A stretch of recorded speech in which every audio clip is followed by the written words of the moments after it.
The fireworks started one day early in D.C. The Nationals exploded for 6 more home runs yesterday and ran away from the Reds. Today, the festivities get going early. Max Scherzer is on the mound for Independence Day in the nation's capital.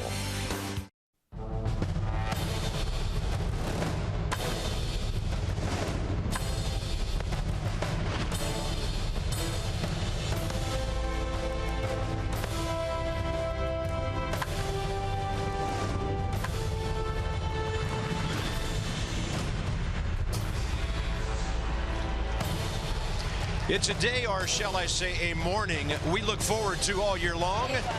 Young Miss Liberty here at the ballpark today. Welcome to Nationals Park. It's a great day. It's the 4th. We hope the weather holds off long enough to get a ball game in. The Nats are on a roll. They don't want any kind of interruptions. The way things are going for this ball club, and by the way, they're 7-3 in D.C. on the 4th of July, so happy holiday to you. Happy 4th. Let's do this. Yeah, and to all of you, hope you, your families, your friends have a very fun and safe one today. Is it fun enough watching all of these home runs? It's absolutely fun. I mean, when you talk about what the Nats have done this year, the bottom line, look at that, 40-17 when they hit a home run. That's a good record, right? They've homered in 57 of their 83 games. That's what I'm taking out of that. I've said all along this year that they can win games besides the home run. They can manufacture runs. They have great team speed. I'm starting to wonder if I was right when I look at that record, and they're 10-16 when they don't hit a home run. So they've won 10 games this year without hitting a tater, but it's been fun to watch. It's been a fireworks show for about 3 weeks now. Yeah, and Danny Espinosa, the chief arsonist, lighting things up lately. He's been unbelievable. Bryce Harper right behind him with the home runs. Then there's Max against the Mets the other night, 7 1/3, no runs on just a couple of hits, a walk, and 10 strikeouts. So Strasburg has won his 11th. How about Max to double figures with number 10? Let's get it started on a holiday. The Nats and Milwaukee straight ahead.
Nationals baseball on MASN, brought to you by PNC Bank, for the achiever in you.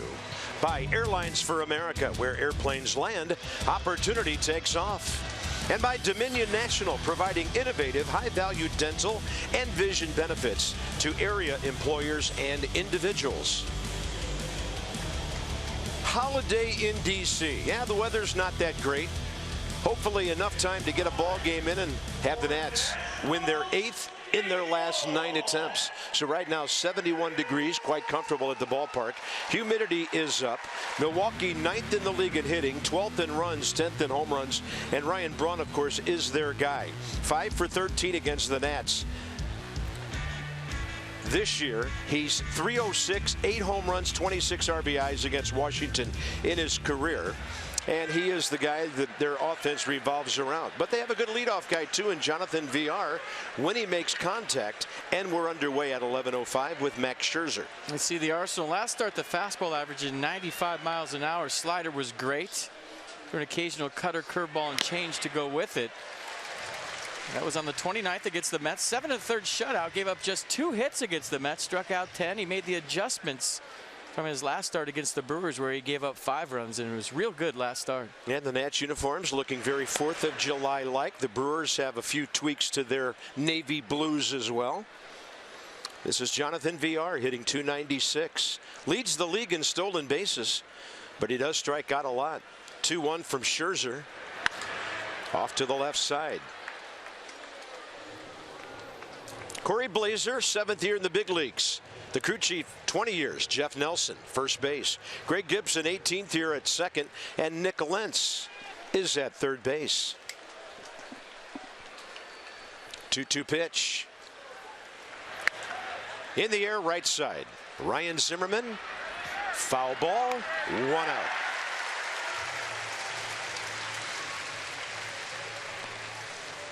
Isn't that defense behind Max today? Your 4th of July defense. Worth, Rivera, Harper, your outfield. Espinosa, Rendon, left side. Drew Zimmerman, right side. And the Buffalo, Wilson Ramos behind the plate.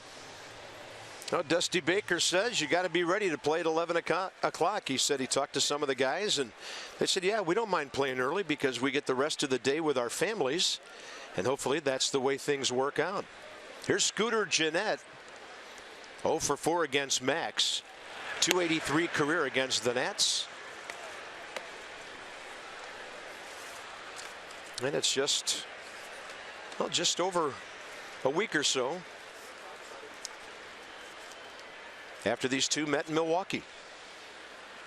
In fact, it was that Sunday win a week ago yesterday that propelled the Nationals to a 7-1 record lately. I'm thinking the weather scared away the crowd, because this is a tradition here in Washington, D.C., where it's been packed to the gills every 4th of July. And the forecast wasn't great today, so maybe fans can see that it's going to be nice until about 2 o'clock. That's what we're hearing. And if you have tickets, come on over. Yeah. A lot of folks still coming down Half Street out of the Navy Yard station. So maybe by the middle innings, we'll have a rocking house here. Maybe they'll see 3 homers on TV and decide to get down here. All right. Scooter Gennett hitting .265, 1 ball, 2 strikes. Max Scherzer against Milwaukee, 5 career starts, 1-1, 2.89, and the first time he faces them in his own ballpark. And there he is, Ryan Braun, 3rd in the league in hitting. 13 homers, 44 RBIs, having a fine year. 1-2 and a high fastball for the strikeout. Max Scherzer's 149th, and that leads the National League. And we talked about the timing mechanism. Max working between starts from Milwaukee to New York, or using his body more and just letting the arm kind of follow along. Last start, the fastball jumping out 95, 96, 97 in the first inning against the Mets. So whatever adjustments he made, the arm angle a little bit higher, it was dropping down, worked last time. And early on here, the fastball jumping too. So here's Ryan Braun hitting right-handers to the tune of .323. Max comes out. Early morning start for the ball players, and he's got some momentum going here. Braun behind only Daniel Murphy, who has the day off, and Wilson Ramos. Dusty said this morning he wanted to give Danny off today, but he's so hot he couldn't take him out of the lineup. So Murph gets to sit. He'll play every game up until the All-Star break after this, and Danny will probably be out of the lineup on the Wednesday afternoon game before the Nats go to New York. But you can't take that bat out of there the way the shortstop's going. I think he should get a day off. Never. That's a good call. Yeah. And Danny would answer that call too. He'd say, okay, I'm good. I'm with FP. 2-1 with 2 outs. Braun, first career hit against Max Scherzer. He was 0 for 10 with 5 strikeouts before that swing. Jonathan Lucroy coming. So the Nats have arrived at a plus 100, 394 over 294. Cubs still way out in front. Brewers have lost 6 of their last 7, including that Sunday loss to the Nats last week. And then the Nats at home versus Milwaukee over the airs. Got a lineup discrepancy here with Dusty Baker and the card that he has versus the one he was given. Interesting. I have Ryan Braun hitting third on my card. Craig Counsell is. I'm looking at the lineup sheet that was printed downstairs and handed upstairs, and Braun hitting third, Lucroy hitting fourth. Craig Counsell's upset. I think Dusty Baker sees something. Pat Murphy, the bench coach, looking at the lineup card. You double, triple, quadruple check the lineups before you hand them the umpires. From your lineup card to the official lineup sheet that Dusty's showing, that's a bench coach's job. You look at the one that's posted on the wall, you have the one in your hand, you make sure they're right. And if Dusty knew that Ryan Braun was batting out of turn, he just let him hit. You don't do it before the guy hits, you wait till after he hits, and if he's out of order, then this inning's over. Interesting. I saw just for a second Corey Blazer, the home plate umpire, glanced toward the third base dugout and then continued his conversation with Jeff Nelson, Greg Gibson, and Nick Lentz. And in the Brewers' defense, if they did mess this up, they got in at midnight last night, and that's a quick turnaround for anybody. I don't care. You should have saw how I filled out my lineup card today. So now they've broken it out. Something is not right with the Milwaukee lineup card, and Ryan Braun is out. Well, you saw the motion by Jeff Nelson there. He said the lineup card says Lucroy hitting third, Braun hitting fourth. He just gave the flip-flop sign to Craig Counsell. And managing the small times that I did in the minor league, this is my worst fear as a manager. So it becomes a 1-2-3. What if that has something to do with what happens later?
You hear about these things happening at different levels of baseball, hardly ever at the big league level. And I've never seen it before, and it happens before our very eyes. So Max Scherzer gets a 1-2-3 first inning on 14 pitches, 9 strikes. Not sure how they actually score the out. We'll find out about that. But that is unbelievable.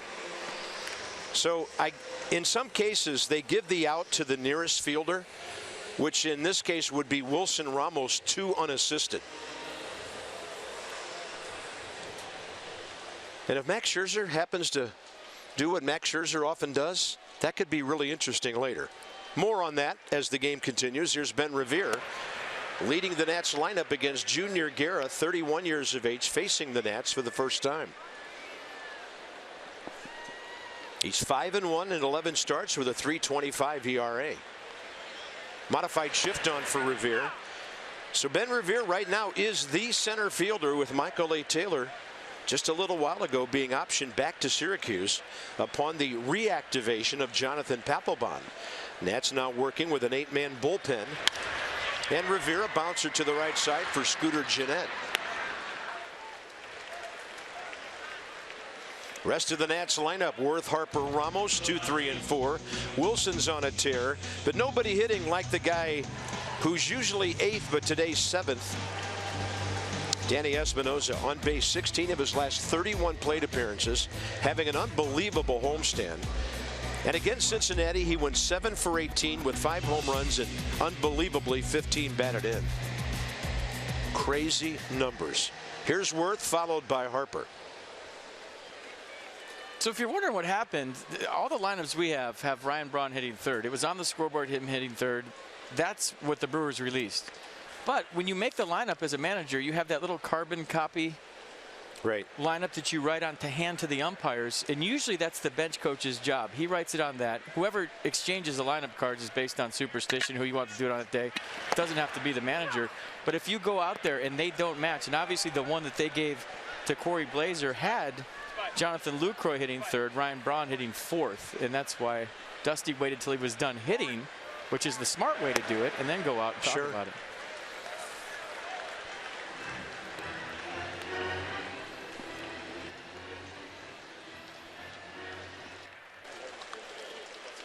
I mean, does that mean Ryan Braun leads off the next inning? I don't think so. Jonathan Lucroy doesn't get an AB? I think the order stays the way it is. You just bat it out of order, and your penalty is it's an out, I think. We'll see. That'll be interesting. Not sure. I don't think I've ever seen a guy make the last out of an inning and the lead off the next inning before. So here's Worth. Chopper left side on a hop to Aaron Hill. Couple of quick outs on the ground for Junior Guerra. Here's the Brewers D. Ryan Braun at shortstop. Kirk Neuenhuis at third. Ramon Flores at second. And Martin Maldonado is the pitcher. I don't know. I just set it out of order because that seems to be what's going on. That's Bob. I'm FP. And we don't know where we are. It's 11 o'clock. We're not supposed to be playing baseball at 11. So here's Bryce Harper. Now hitting 300 in his last 26 games after his production yesterday. Check out these shoes. Wow, he's got the whole military thing going. He does. And in the bat. All right.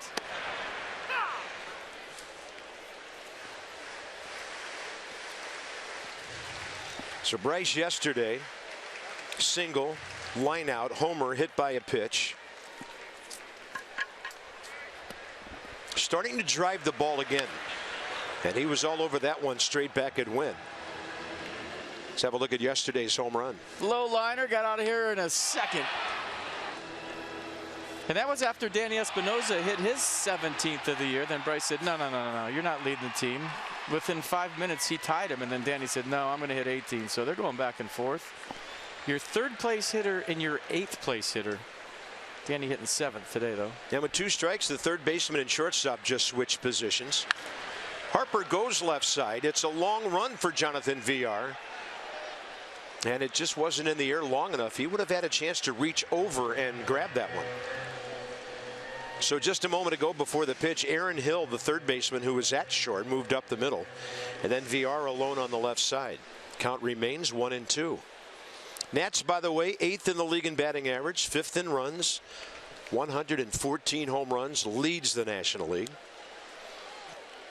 And they're 6th in stolen bases now, with 50 coming out of the weekend. 1-2 to Bryce. And Junior Guerra's out pitches the split. It's a pretty good one, too. Split changeup. I'm thinking Bryce is going to see one here soon.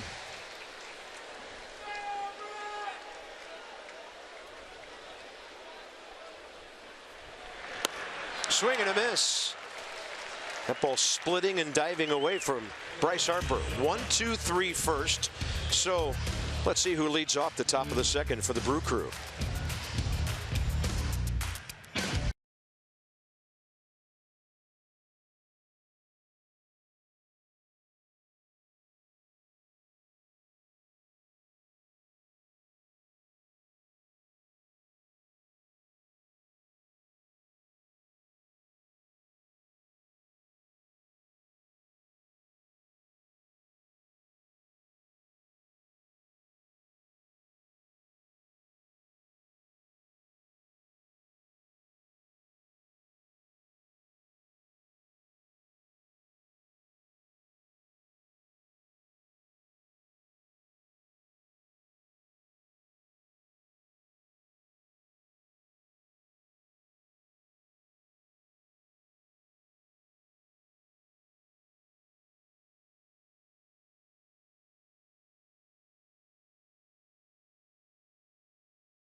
Ryan Braun will lead off the top of the second. So crazy situation here. Let's get more downstairs from Dan. Bob, here's what I'm hearing from the Nationals dugout. Jonathan Lucroy was supposed to bat third given the lineup card that they were given.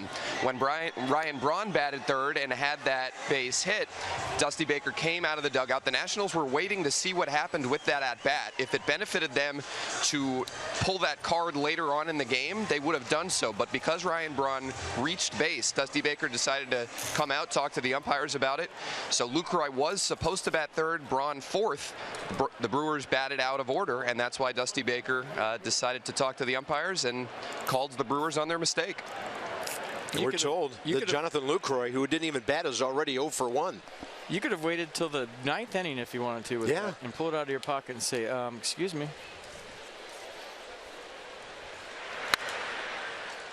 So Ryan Braun, the most unusual of situations.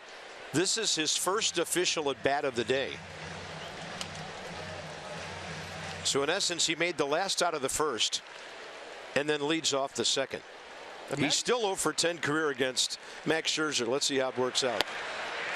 0-2. Imagine if they started a game at 9 o'clock, what would happen? Pitcher would be leading off. Hey, baseball players are creatures of habit, and so are managers and coaches. They're used to games starting at 1, 4, or 7. When you get thrown for a loop, I don't blame the Brewers a bit. I know Craig Counsell's probably embarrassed right now, but hey, they got in at midnight. They were scrambling to get to the yard. It's 4th of July. All kinds of weird stuff's happening, so whatever. It just stinks for Jonathan Lucroy. He's got to wait a while to hit. Yeah. Jonathan Lucroy, by the way, now 0 for 3 career against Max Scherzer without touching a bat. That's a tough day. At least he was on deck. But I felt like I had a bunch of those days. Never know what you're going to see when you come to the ballpark.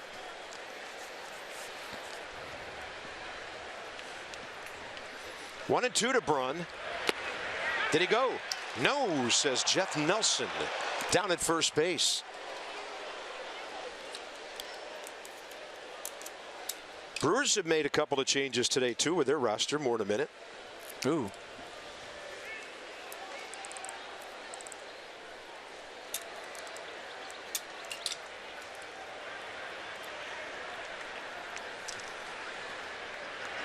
That one goes chasing Braun inside. Remember Will Middlebrooks? Nats saw him with the Red Sox a couple of years ago. San Diego last year. He was added to their roster today, and they sent Keon Broxton out.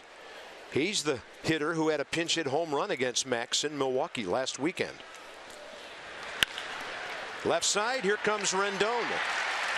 Ryan Braun, 2 at-bats, and he's officially 0 for 1. Now Inside the numbers from Jeep. Ryan Braun's hitting again. So maximum effort brought to you by Jeep. Max's record outstanding in June. He was a probably top 3 candidate for pitcher of the month with that 196 ERA and the 158 opponent's batting average. Looking for number 10 today. Fastball rides high, and late for it is Aaron Hill. One thing we've seen with Max Scherzer, when he gives it up to a team, which happens occasionally, the next time he faces him is a personal mission to show you that that was a fluke. We saw him give up 5 or so against the Cubs and then have a great game next time, and he gave up 5 against the Brewers last time.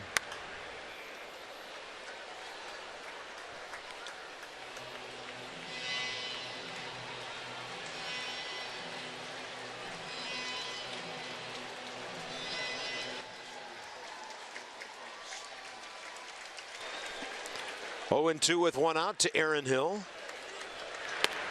And Scherzer missing low and away.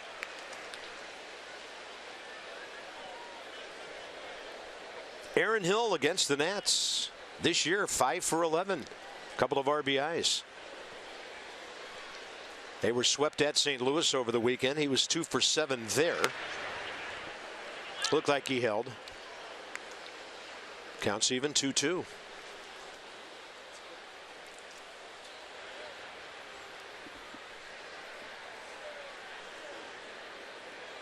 .34-year-old veteran hitting just under 280. And he'll be reaching and pulling one to Rendon. On the run, as smooth as silk, Anthony Rendon. 2 outs. Not an easy play. Well, he makes easy plays look easy. He makes tough plays look easy. He makes third base look easy. And it's the toughest position on the infield, in my opinion. You don't have time to read hops. You have to be reactionary down there, soft with the glove, and on the run with the underhand throw. As good as anyone. Next up. Carp, I'm being told that Ryan Braun hasn't hit 4th all year, so that kind of adds a little more to the mystery. Yeah. Here's Neuenhuis. Homered against Max in Milwaukee, a 2-run shot last week.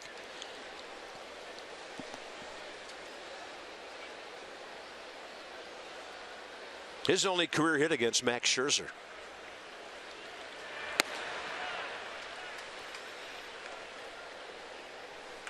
Max making his 18th start, 4th in opponent's batting average at 196. First in strikeouts, 4th in innings starting today. Then he goes 3-0. May be reluctant to challenge Neuenhuis after that home run. Doubt it. He had 3 RBIs in St. Louis. Max isn't reluctant to challenge anyone. It's not in his makeup.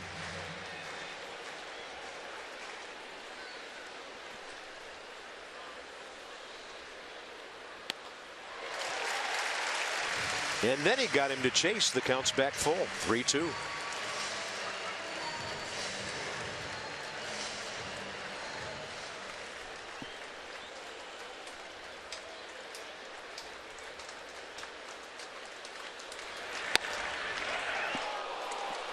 Two-out walk. Milwaukee's first real base runner. Nissan will track it. Pretty good pitch here, 3-2. Might have tailed just out of the zone at the very end. Ramos tried to frame it, didn't get the call. That'll bring in the catcher, Martin Maldonado, because Lucroy's playing first base today.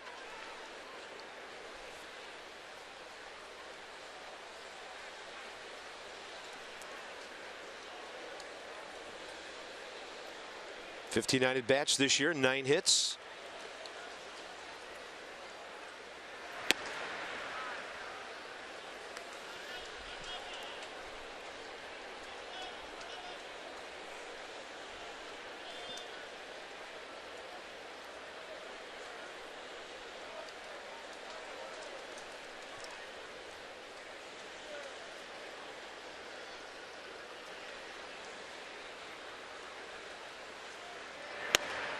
And the heater right in there.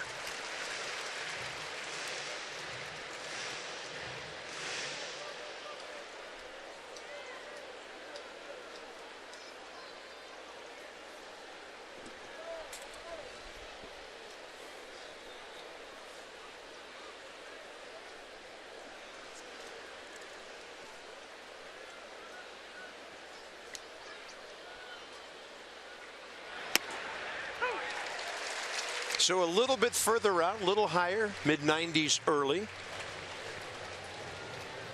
Usually after a fastball in the outer half, Scherzer will try to expand with the slider, get the hitter to think it's the same pitch and go for the swing and miss strike three. See what he does here.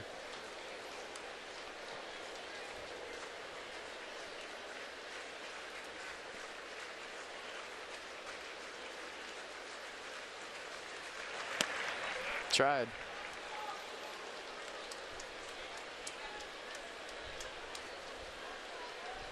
And that slider for Max is most effective when it's short and late. That one had a lot of sweep to it. Never really was a strike, an easy take.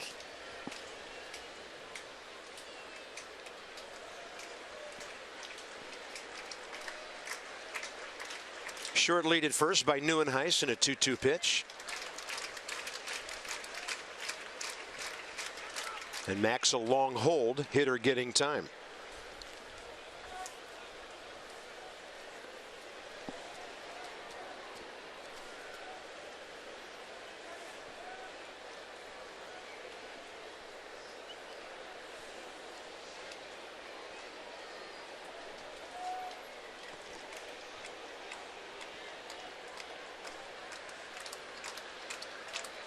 Target away. Swing and a miss. Max Scherzer, a strikeout each of the first 2 innings. Stranding the first Milwaukee runner. And it'll be Ramos, Zimmerman, and Rendon coming up. Yeah, some holiday fare for brunch today.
Lito, I just want to thank the members of our military for serving and protecting our country. Thank you. We really appreciate it. Well said, Lucas. And we are being carried live on the Armed Forces Network again today. So we salute all of our military heroes, men and women around the world. Maybe getting a little respite with baseball today to thank them for all the work they do and the sacrifices they make so that we can be free on this birthday of our country. So a great shout out to all of you on the Armed Forces Network today. Bottom of the second, Ramos, Zimmerman, Rendon.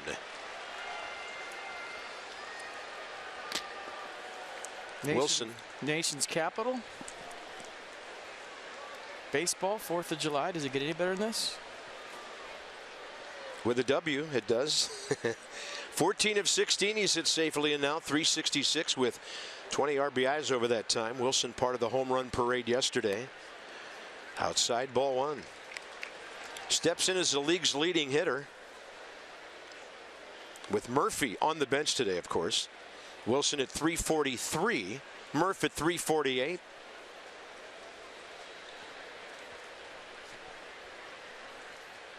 Target in. 2-0.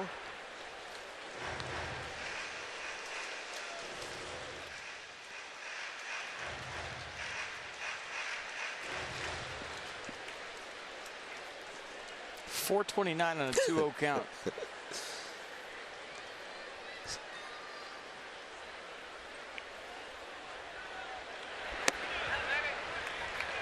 He's a hard guy to walk 21 times all year, but here's another great stat about Wilson Ramos this year. 245 at-bats, and he's making contact. He's only striking out about 11 to 12% of the time. And that is a 4-pitch walk. Good take, borderline pitch. So Ramos adds to his .394 on-base percentage. And yesterday's 13th Tater of the year. He likes to watch him. I'm hard-pressed to find somebody in the big leagues that enjoys their home runs more than the Buffalo. Whether it's the first row or the 50th row, he knows. 2 horns up. Jose Lobaton taking the helmet off, per as usual. And check out the numbers as we go inside with Jeep. Look at this. 83 games, 114 home runs, 15 more than ever before. Ryan Zimmerman, 10 of his last 21 hits have been for extra bases, including a home run in the first game of the Cincinnati series that got the Nationals' weekend off to a great start. We know Ryan's not a .219 hitter. Got to collect some base hits to go along with the power. He has driven in 36 runs. Off speed, outside, 2-0. You know he's doing more than I've ever seen him is hitting hard ground balls. Ryan Zimmerman's trying to elevate, get the ball in the air, create some backspin. But yesterday he hit a bunch of hard ground balls, and that seems to be his theme this year. Hard ground balls right at people. Rick Shoes trying to get him to keep his head back and hit off his backside and get some lift to his swing. Well, and you noted he's got some of the worst luck in the league in terms of balls put in play, balls hit hard that have been turned into outs.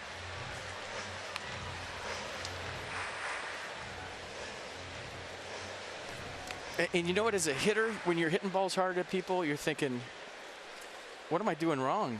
In essence, you're doing nothing wrong. You work for 3 hours before the game to hit the ball in the barrel at people, but it gets in your head. You start to change your stance. You're not getting results in a result-oriented game. 2-1, and that's a heater in there, low in the zone. I think it's the biggest mistake that hitters make, changing their stance, making adjustments when they're not getting results, when you know, all you can do is put your barrel on the ball and hit it hard. Guys do it all the time. I used to do it all the time.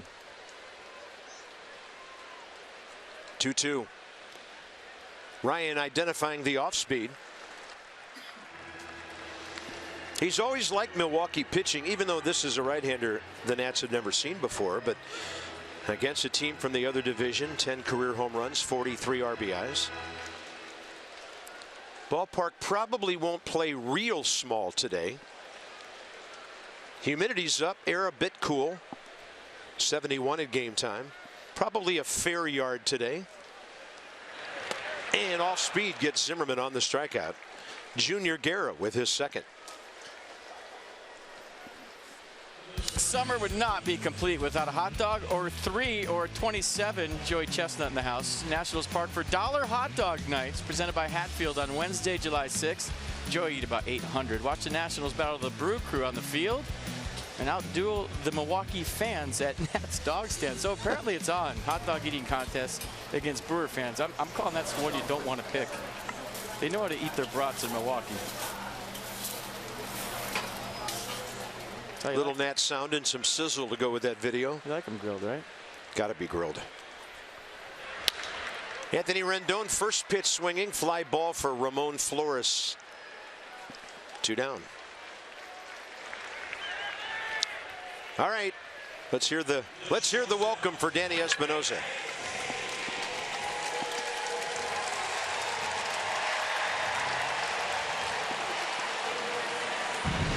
How about yesterday?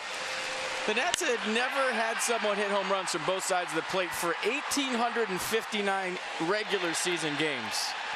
Danny Espinosa did it twice in 4 days yesterday with 2 more. Unbelievable. This guy's in some kind of zone like I've never seen before.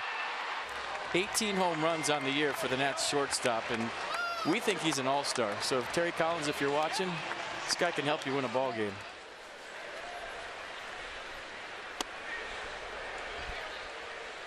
And I guarantee you there's no other hitter in baseball that has 18 home runs and 6 base hit bunts.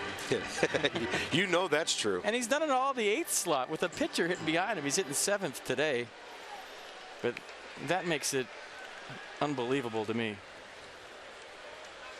10th in the league now with those 18 home runs. Busted into the top 10 yesterday. RBI total at 49. Good ID on the splitter that stays outside 2-0. When you're going this good, you know ball and strike right out of the pitcher's hand. You know what pitch it is right out of his hand. Your brain's just working faster and your body's working slower.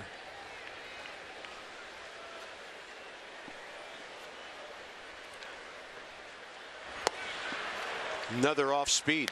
Didn't throw him a 2-0 fastball.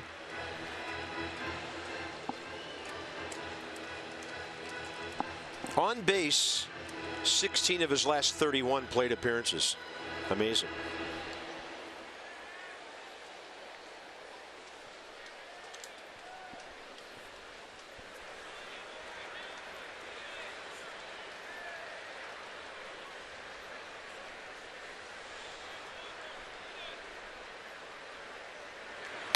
That ball is scorched off the glove of the first baseman.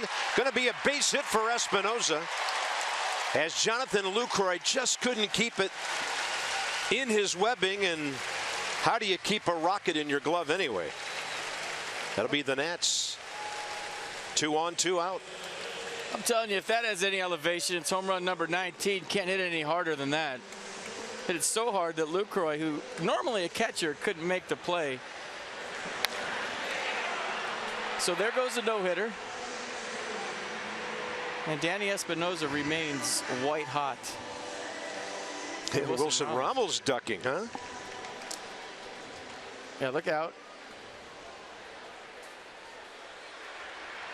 Wow. So locked. Danny Espinosa's batting average on a climb toward 250.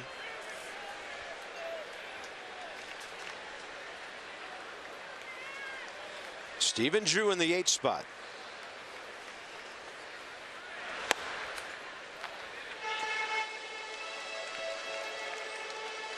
Probably a lot of people watching for the first time today. I always say there goes the no-hitter as a tribute to Felipe Alou, my old manager, who used to say it every single game from A-ball all the way to the big leagues. Whenever his ball club got the first hit, he'd turn to the bench and say, there goes the no-hitter. And he'd say, that's the first thing you have to take care of every day. That's the first box you check. Busted bat by Drew on a roller to Scooter Gennett. So the Nats get a walk and a scorcher by Espinosa. What else is new? No score into the 3rd on the 4th.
This MASN telecast celebrating Independence Day brought to you by DynCorp International, proudly serving our nation for 70 years. Navy Federal Credit Union, proudly serving the armed forces and their families for over 80 years, federally insured by NCUA. And by USAA Insurance, banking and investments tailored for the military community. We are today's game on MASN to celebrate Independence Day. Today, America is 240 years young.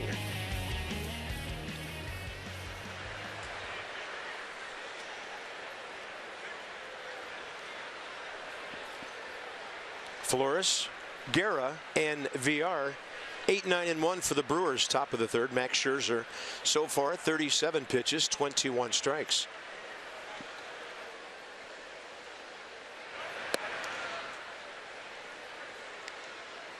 If I'm remembering right, last year's 4th of July game, it was 162 degrees. That's what Madison Bumgarner thought it felt like. Oh. Kind of interesting, 2 of the last 3 years before this, the Nats met the Giants and beat him both times. There have been different highlights on this day over the history of the Nationals. We'll have some of those for you today, memorable moments. Fastball crackles to the outside edge. 1-2. Flores 2 for 6 career against Max. Coming off a pretty good series in St. Louis when he went 4 for 9.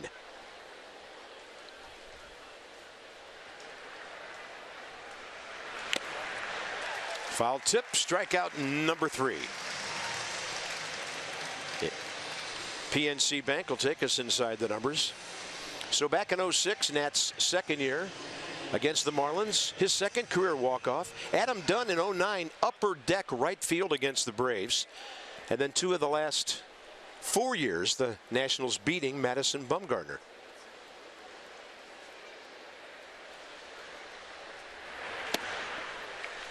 Unfortunately, when you play the Giants in October, it's not 100 degrees. I just think it's cool in a young ball club like the Nationals, young franchise, that they have a tradition now, and it's an 11 o'clock game on the 4th. You're looking for traditions when you're new to the party, and this is one that I think is great.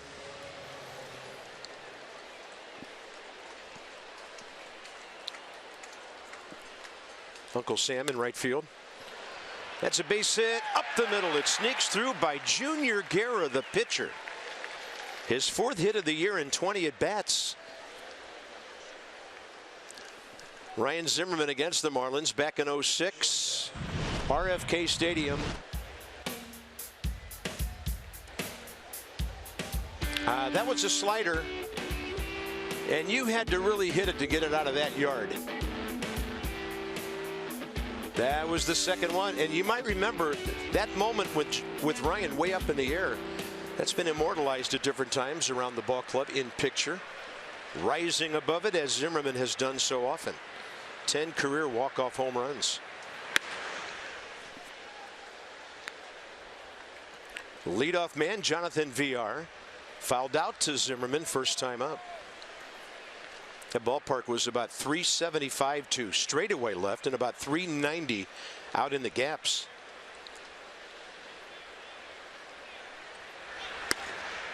VR showing bunt, got Rendon on the move. Counts even. Give Corey Blazer credit for calling that a strike. A lot of times when a catcher pops up to field the bunt, you block off the umpire and you don't get the call. Stayed with it nice.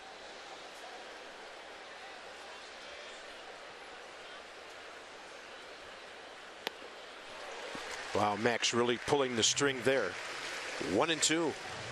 Well, his last start against the Mets, the slider curveball were the combination. We always talk about Max's secondary pitch of the day. What's it going to be? Didn't have a real good feel for the changeup. But when that fastball changeup combination is on, I liken it to Pedro Martinez. His changeup is as good as anyone's.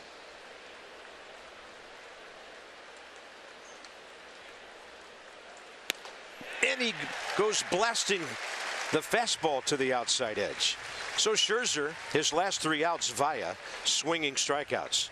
Mercedes-Benz K number 4. Starting to get into that rhythm he was in last start. Fastball away, changeup away, and VR didn't know which was which, and you can't really blame them. Both were real good. I mean, that's just good late movement on the black and a tardy swing, maybe because of the previous pitch. Scooter Gennett.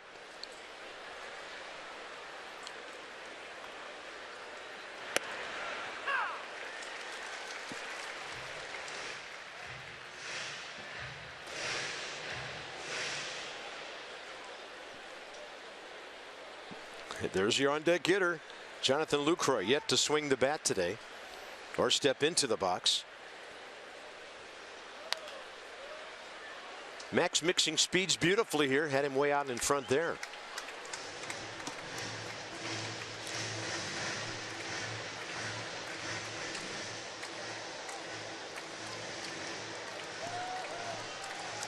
Now the crowd, 2 outs, 2 strikes. Murmur of noise starting up here.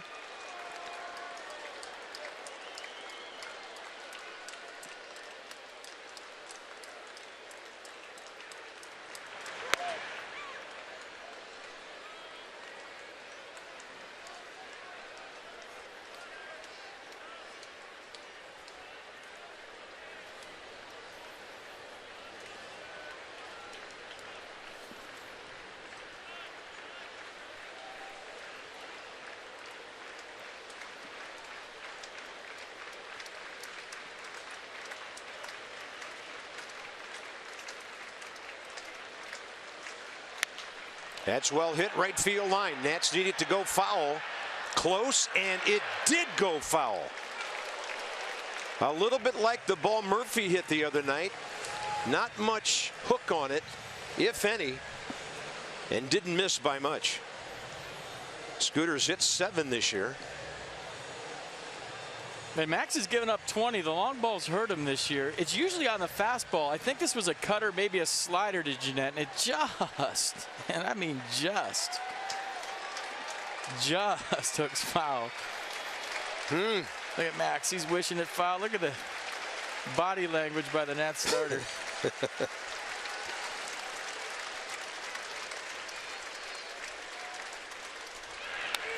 By the way, Max has not given up the most home runs in Major League Baseball. Chris Young has given up 22. And it's just so interesting because he's so hard to hit. The opponent's batting average coming into today, .196.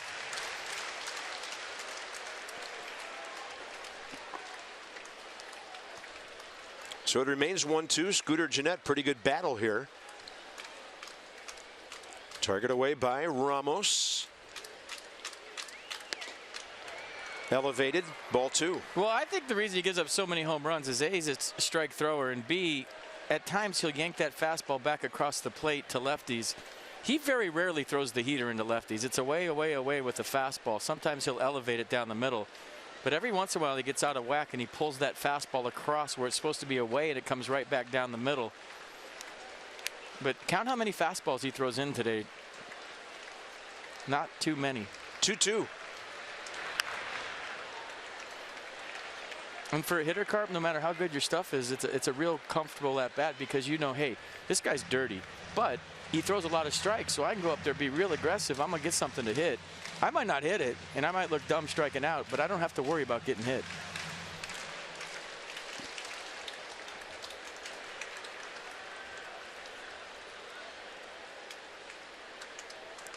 Two balls, 2 strikes. Going the other way. That's a great at bat by Gennett. That ball came spinning back toward Jason Wirth as he was in full stride. And now it's 2 on, 2 out. So if you missed the first inning, it was kind of confusing, the game within the game. Ryan Braun hits.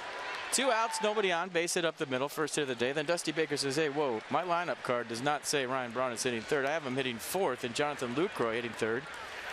So they called him out. Craig Counsell goes, yeah, I know. It's early. We didn't have our coffee. What do you expect? We got in at midnight. And then Ryan Braun would lead off the 2nd inning and make it out. So that's got to be a tough one to wrap your head around if you're Ryan Braun. And now Jonathan Lucroy can play. Here he is. He's invited to the game. Yeah, and he's 0 for 1. And he's 0 for 2. Here comes Harper. That stinks. Yeah, that's a rough day. That's a hard first 3 innings.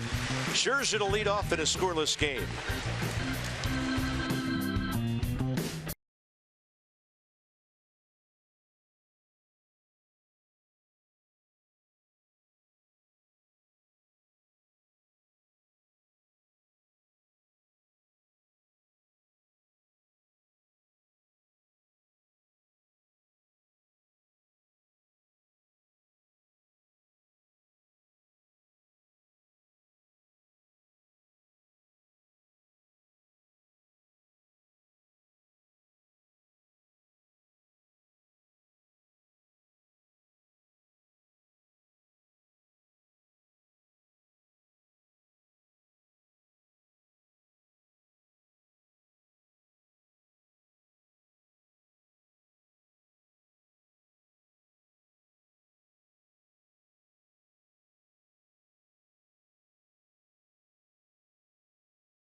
All right, check out Bryce Harper's flow.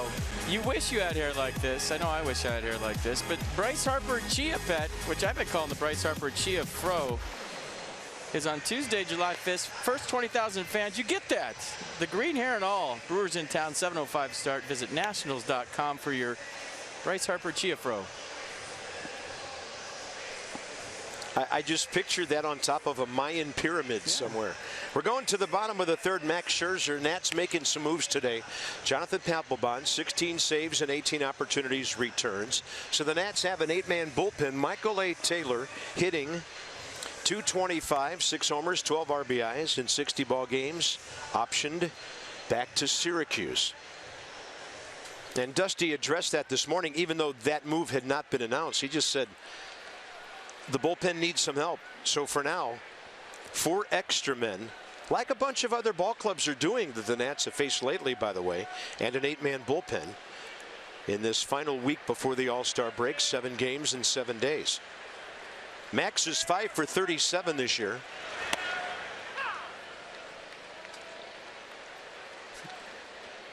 During the press conference, but Dusty was asked, with Papelbon back, would his first maybe 1 or 2 appearances be not in the 9th inning, maybe a soft landing sort of thing? And Dusty said, I don't think Jonathan understands soft landings. He wants to be right back out there in his situations. So we'll see how it goes. That, and Dusty doesn't want him in the dugout anymore. That's a good call. I mean, he's the guy you want off the disabled list. Get back out in the bullpen, do your thing. He was making coffee. He was the Papelrista for a couple of weeks. Yeah, there it is. In the dugout with his shades on for night games, driving everybody nuts in a good way. But there's certain guys, like I said before, that you can't wait till they get off the DL. Not so they can go out and perform real well and help you win, just so they get out of the dugout. Scherzer strikes out on a splitter down and in. So first time through the lineup, the Nationals go 1 for 8 with an Espinosa hit and a Ramos walk. Let's go inside the numbers. Brought to you by Jeep. 12 of the last 14 the Nats have won at home. 7 runs a game, over 280 on base percentage. Fantastic. Look at the runners in scoring position number and the number of extra base hits. I mean, that's 4 extra base hits per game. Okay, you saw all those numbers. I saw Dusty with sweatbands that match his once-a-year 4th of July uni today. How did he get those? Look at that. I mean, they have gray and dark blue, almost black on their unis today, and he has perfectly matching sweatbands with his face on them. I mean, that's good stuff. So were those numbers, too. Nats now at home, 26 and 13, so they're winning 2 out of every 3 home games. 4 over on the road. Win against Cincinnati yesterday got him back to 500, 12-12 against the Central. Revere with a fair ball. He's off to the races. And the ball went right by his left shoulder into the mid of Jonathan Lucroy. 2 down. Oh, nice play by Junior Guerra.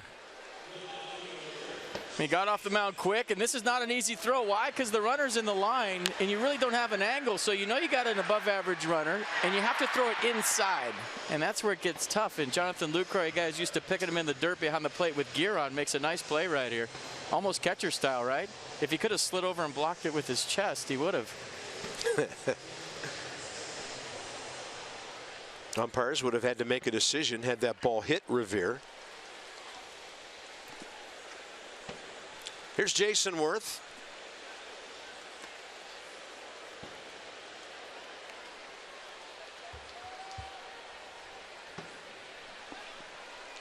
We had some fireworks across the Anacostia that we can hear. Worth to third, first time up with a ground ball. I think that's Espinosa hitting the cage. Good call. Yeah. High noon. Maybe 1 minute later here at Nationals Park. Happy holiday to you. Happy 4th, safe. Hope you and your family, your friends are doing great today. And we hope the fireworks on the river come through tonight. We'll have to wait and see about the weather. And that one got Maldonado on a 2-0 swing by Jason Worth. Loud sound that we heard up here. Direct hit, too. Whew. Yeah, watch the Exmo replay of this. Right on the chin.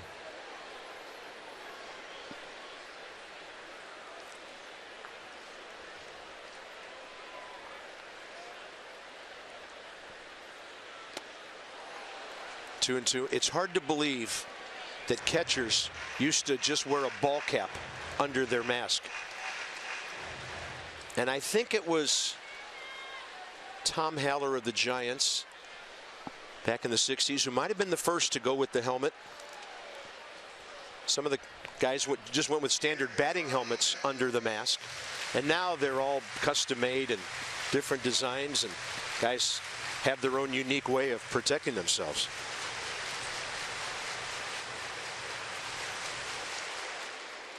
That'll rattle you, though. Wow. 2-2. Jason Worth, good take. So the Nats embarking on the second time around the order here against Junior Guerra, who they haven't seen before.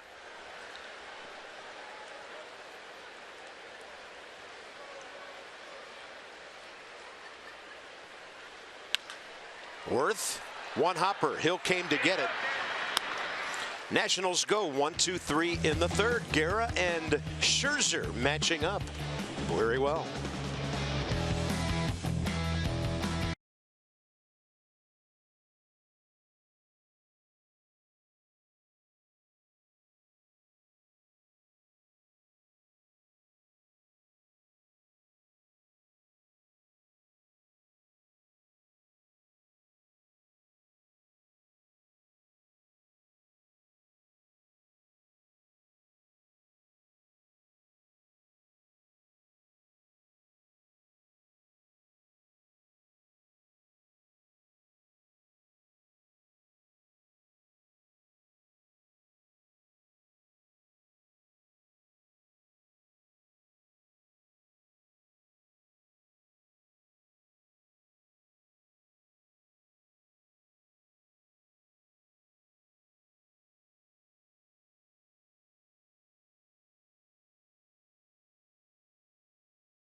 Nationals Park. Just before first pitch yesterday, the Nationals put right-hander Joe Ross on the 15-day DL with right shoulder inflammation. After yesterday's game, talked to Joe Ross, who said that he's actually feeling okay. The inflammation popped up fairly recently, and he felt it in his last outing when we saw his velocity dip on Saturday from the mid-90s to the upper 80s as that start went on.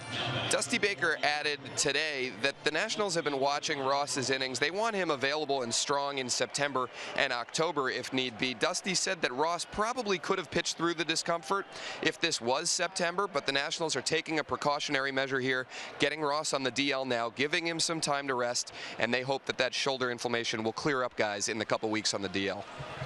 That's Dan with our Coons.com sideline report. Don't miss some of the biggest card deals. Coons July 4th savings. Find out more at Coons.com.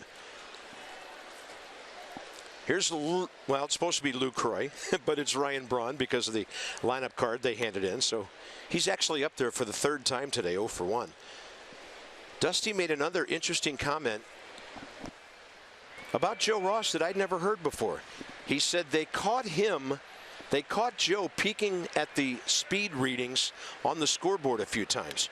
Joe had a sense the ball wasn't coming out of his hand maybe as well or as hard as it could, and he and Mike Maddox caught their pitcher taking a peek here and there, and that raised a little doubt in their minds. Braun, one hopper. Danny Espinosa, along with all the other heroics, playing fantastic shortstop. Well, Dusty got a bobblehead here too. He had one in Los Angeles when he played the Dodgers. He's going to have one in Philadelphia too, maybe. Who knows? Dusty Baker bobblehead tour continues here at Nats Park on July 19th. Nats take on the Dodgers. Go figure. For tickets, visit nationals.com/tickets. All right, Dusty, you are leading the league in bobbleheads, my friend. Yeah, Dodgers. You can honor our guy, but we're going to get him too. Strike call, Aaron Hill. Ground ball to Rendon first time. Max Scherzer, just over 60 pitches here with 1 out, 4th inning. 2 singles last inning. Stranded Guerra and Jeanette.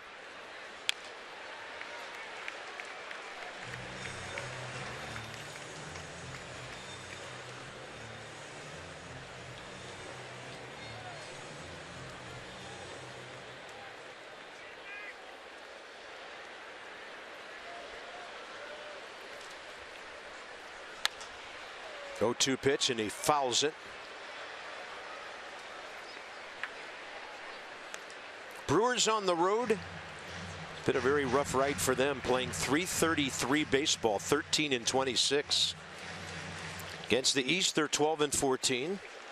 Beat the Nats 2 out of 3 at Miller Park last week. And the 0-2 with 1 out.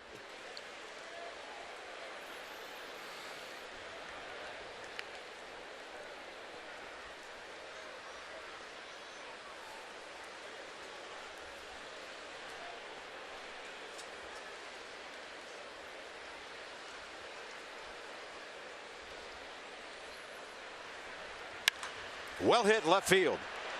Worth back, waiting. 2 outs. When you have insight, you know how to handle your finances with confidence. Brought to you by PNC Bank. For the achiever in you, Wilmer Defoe had a 7 RBI game last week. So that's 7 of his last 8 that you see there on the bottom line. But 24-year-old shortstop, he can run, he can steal, he can play some outstanding defense. And when we saw him, he's got some surprising pop as well. Wilmer Defoe has had big league time with the Nats. There's Kirk Neuenhuis.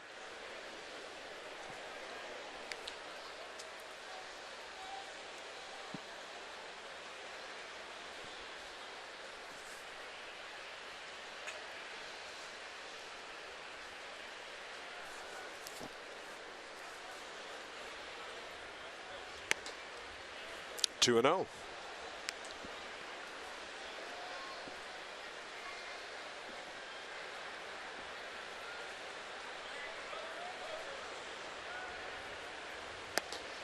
Gets the edge with that one. Nissan will track it. Well, the home run, new and nice hit off Scherzer was to the pull side. So you see Max's game plan. He's not going to shy away from the fastball. He's going to try to locate it away.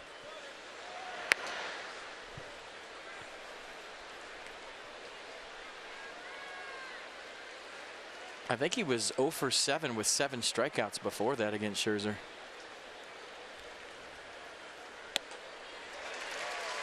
Then he'll slide one in toward his hands. And a 3-2.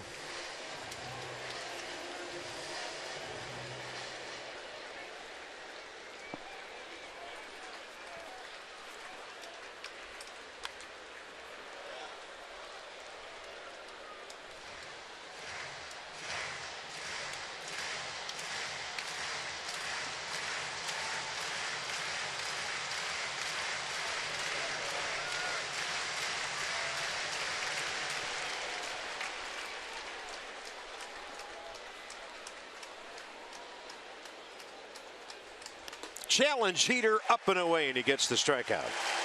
Max Scherzer, 5 Ks through 4 innings, 2 hits, and a big 2 up for the Nats. Harper, Ramos, and Zimmerman bottom 4, no score.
Of July, we're finally in the PM here as the bottom of the 4th rolls around. 3-4-5 for the Nationals, led off by Bryce Harper.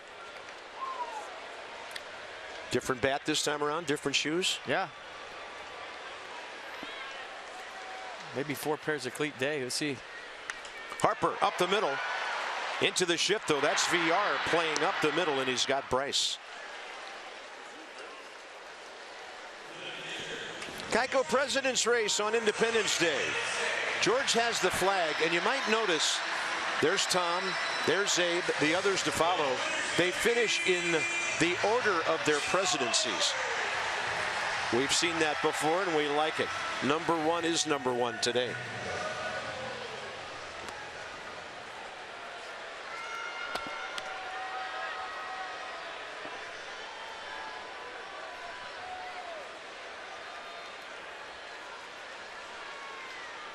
Wilson Ramos, base on balls first time. One of only 2 Nationals runners. It was a 4-pitch walk. He goes up hacking this time. Ramos on base percentage now .396.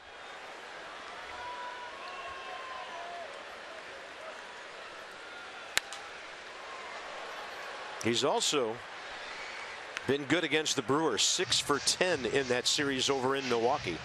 And career .391 against the Brewers.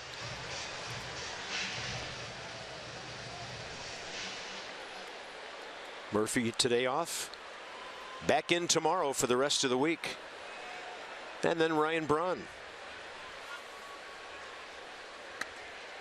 Couldn't stop. He's gone. Strikeout number 4 for Junior Guerra. It happens for the second out here in the 4th inning. The Potomac Nationals are continuing their Independence Day homestand tonight at Pfitzner Stadium. All kind of giveaways, fireworks, all kinds of fun there. And you got to catch the Health and Wellness Night on Sunday. Dollar Monday, next Monday. Join the party at the Fitz, 703-590-2311.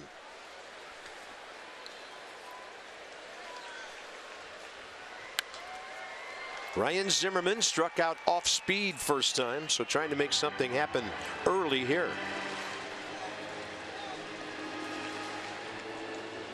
Huh? How about that? Well, the second career walk-off homer 10 years ago today. Not sure how Matt Holliday's not first. It's a good call. Johnny Holliday not on that list.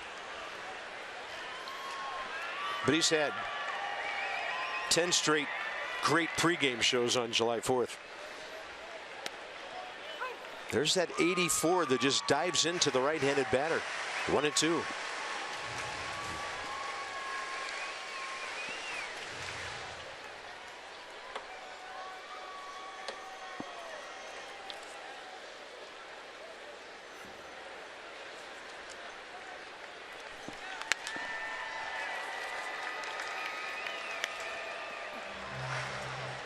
Tell you what, coming into today, Guerra has only given up 53 hits in 69 1/3. A .212 average against. And the way he's locating his fastball, the split coming out just like the fastball, he looks like he's not a comfortable at bat at all.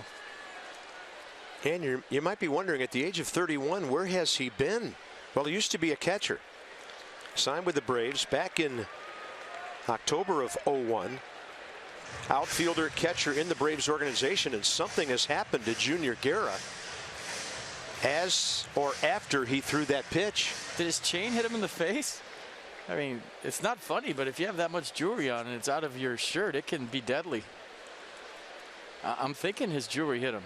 That's my call, at least. Or some dirt came up and flew in his eye. Let's see. Did his chain hit him? Can't tell there. Well, maybe. This would be a new one for me. It looks like it was flying up around, and he has a cross too. And if a corner of a cross, I used to wear a cross too, and if a corner hits you in the face, that can't feel good, especially in the eye.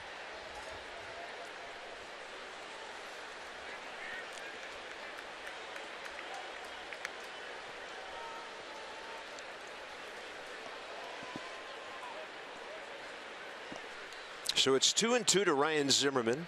That would be a whole new DL thing right there. I mean, you talk about wacky DL injuries. Jewelry to the eyes. Yes. They converted him into a pitcher 10 years ago. Atlanta did. So here he is in the big leagues, winning ball games at the age of 31. 3-2.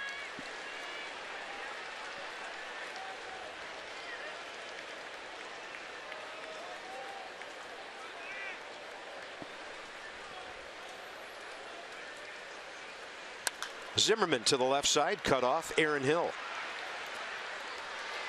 1-2-3 for Guerra. Gets through his problem, and we're into the 5th inning with no score. And the 4th inning of Nationals baseball was brought to you by the RAV4 Hybrid. All-wheel drive and unexpected performance. Visit buyatoyota.com today.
I just want to say happy July 4th and thank you to the military for their service.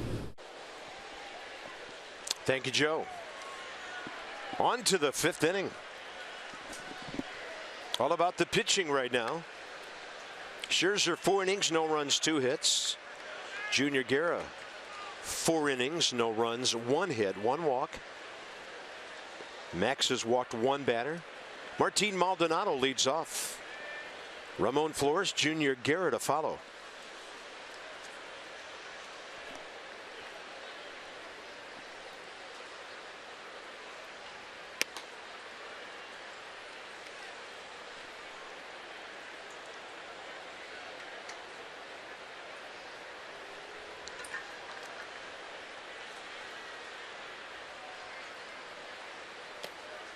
Struck out Maldonado swinging first time. Do you remember when Glenn Allen Hill went on the DL because he had nightmares about spiders? That might be the worst and the craziest DL of all times.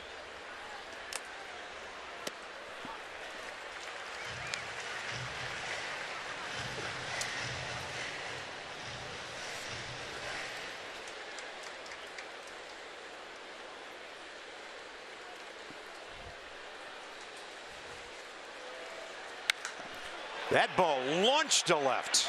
No doubter over the bullpen and halfway up the blue seats. Martin Maldonado, 3rd of the year, and the Brewers on top in the 5th.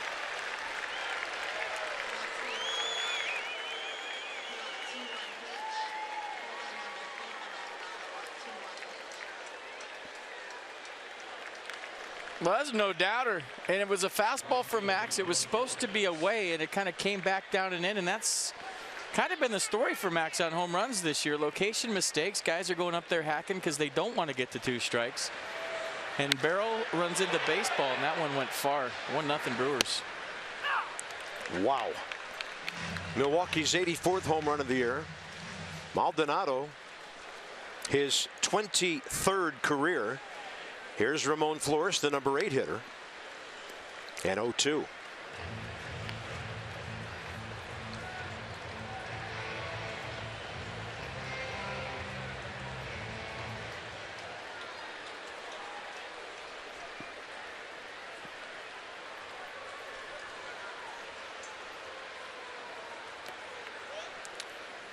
Let's say this, the majority of those 21 home runs, though, have been solo shots. Correct.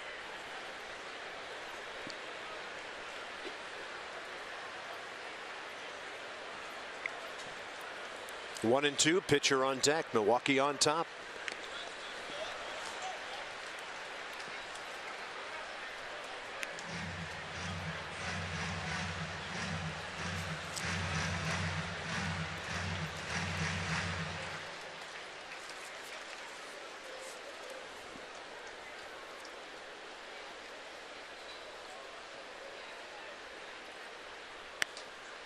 Two and 2.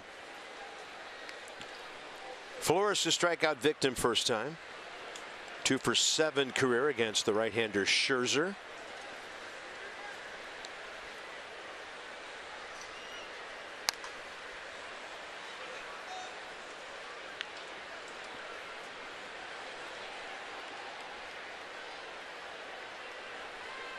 It looks like the fastball command for Max today has been a fight, especially away to left-handers. The arm side. Had him reaching on that one. Stephen Drew. And it gets right through him for his 2nd error of the year, the Nationals' 30th.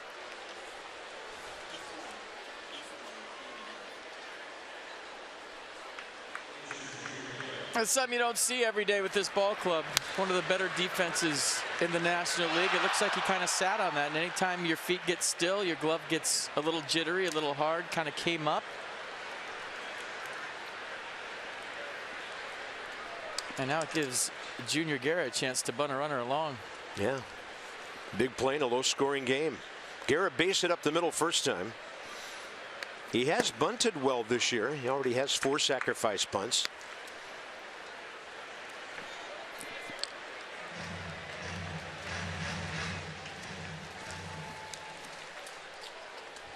You know, even though it's an 11 a.m. start, this game has always been one that's full of adrenaline. The crowd usually rocking, almost like a playoff atmosphere every 4th of July at Nats Park. Today, it's not the case. For whatever reason, it's just not.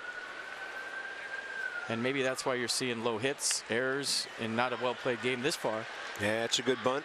Scherzer, 2, Drew, 1-4 in the sacrifice.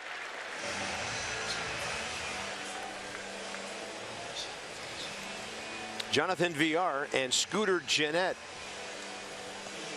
The next two trying to give Milwaukee a 2-run lead.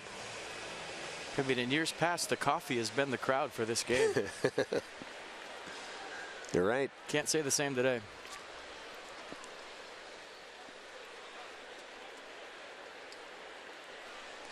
Probably close to 20,000 in the ballpark.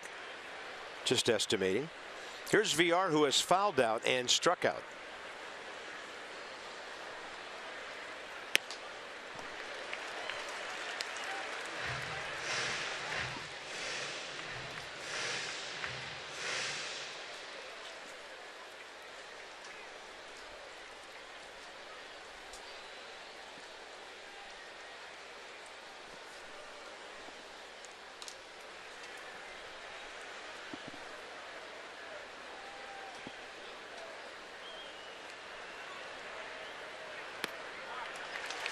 So Scherzer goes 88 and then low 80s to get a couple of strikes here.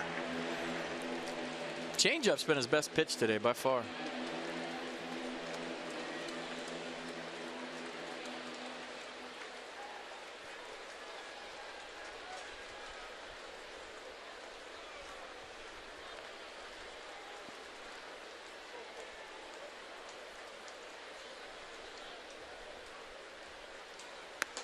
And he goes up and away. Max Scherzer, strikeout number 6, second out here in the 5th inning. And Villar twice. Greater coverage of baseball brought to you by T-Mobile. We check in with the Yankees and Mark Teixeira, joining hitters like Chipper Jones, Mickey Mantle, other great hitters with 400 home runs. As a switch hitter. Now the Pirates have gotten things going with their bullpen. They're playing a little better, back to 500. They've won 4 straight. And the Mets just totally outdid the Cubs in a 4-game series. They limped out of here, swept by the Nats. And from all indications, not looking forward to that weekend. Then they beat the Cubs 4 in a row. How about that? They were last in runs scored, last in runners in scoring position batting average. They didn't play very well in this series, and they go home and hit 326 as a team. They score 32 runs, and they sweep the Cubs. John Lester lasted an inning and a third. Go figure. The Mets are not going away, folks. Yeah, the only good thing that came out of that weekend, FP, they only gained 1 game on the Nats while getting that sweep. I think Eddie Murray, one of the other switch hitters with 400 home runs. So nice company for Mark Teixeira, local guy out of the Baltimore area. Nats made a run at him years ago as a free agent. Scooter Gennett 1 for 2.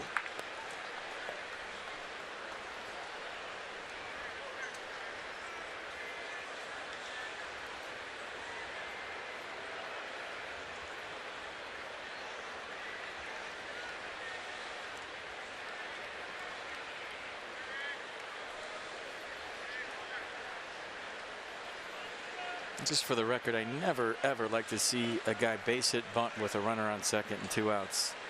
In my opinion, your job is to drive in that run every single time, whether that's part of your game or not, no matter who's hitting behind you.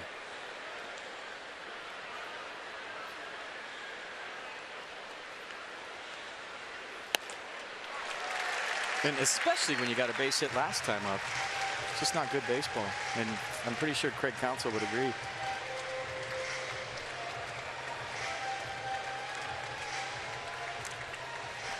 Jonathan Lucroy on deck here, top of the 5th.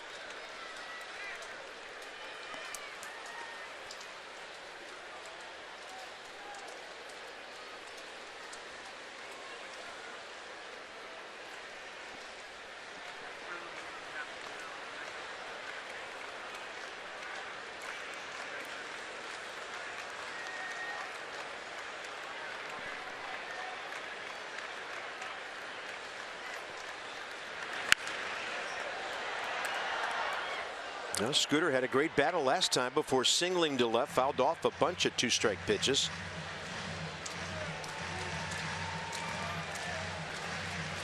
Well, there's a bunch of prerequisites if your name is Scooter. 1, you can't be big. 2, you have to run fast. And 3, you have to fight and battle for everything you get. It just comes with the name. He's 5'10", 184, so check all 3 of those boxes. Yeah. He's one of those guys you love watching play. There is no Scooters that are 6'6" and can't run. 1-2.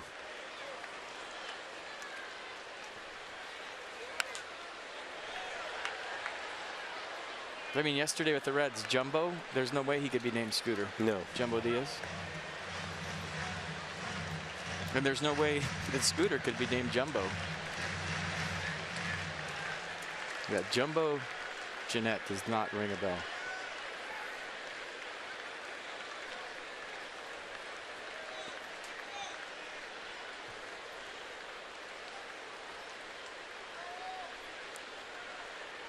One and two.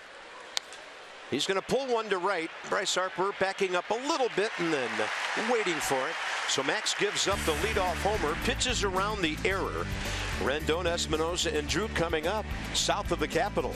Maldonado's giving them the lead.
Nationals Park, the red-hot Danny Espinosa due up second this inning. It was just 3 years ago that Danny Espinosa battled injuries, hit just 158, and spent the final 2.5 months of the season at AAA Syracuse. And I asked Espinosa earlier today whether he reflects on that time, whether it helps him appreciate this hot stretch that he's in right now even more. He said he chooses not to think about 2013 much, but did add that he's always been a hard worker, but that year did help motivate him to grind even more to try and reach the level that he knew that he could. And it might not seem like a major factor to fans, guys, but Danny insists that being at shortstop this season has been huge for him. That was his goal all along, to be an everyday big league shortstop, and he's done it, and now he's performing at a very high level. Well said, Dan.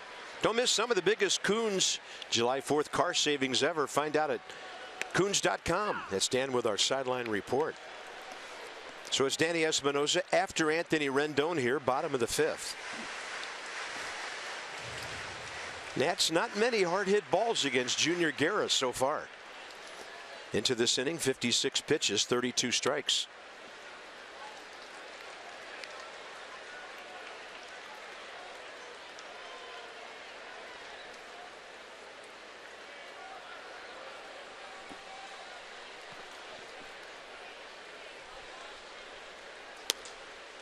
Gets the call on the edge. Rendon's been swinging. He's made some adjustments, and he's keeping the bat kind of closer to him. You know that big hand circle he has, that hitch where he drops his hands a little bit? They're closer to the pitcher, and he's not moving him as much, and his swing has been real short, almost like a two-strike approach that's worked real well for him lately. 10 for his last 29. So Guerra's going to get a call on both sides of the plate there to strike out Anthony Rendon. 5th K of the day. Well, I think that's the split again, and if I'm facing this guy, I'm not getting to 2 strikes. That split didn't have the action that the rest of them had today, but it worked just the same. Here's Danny Espinosa, who has the only hit.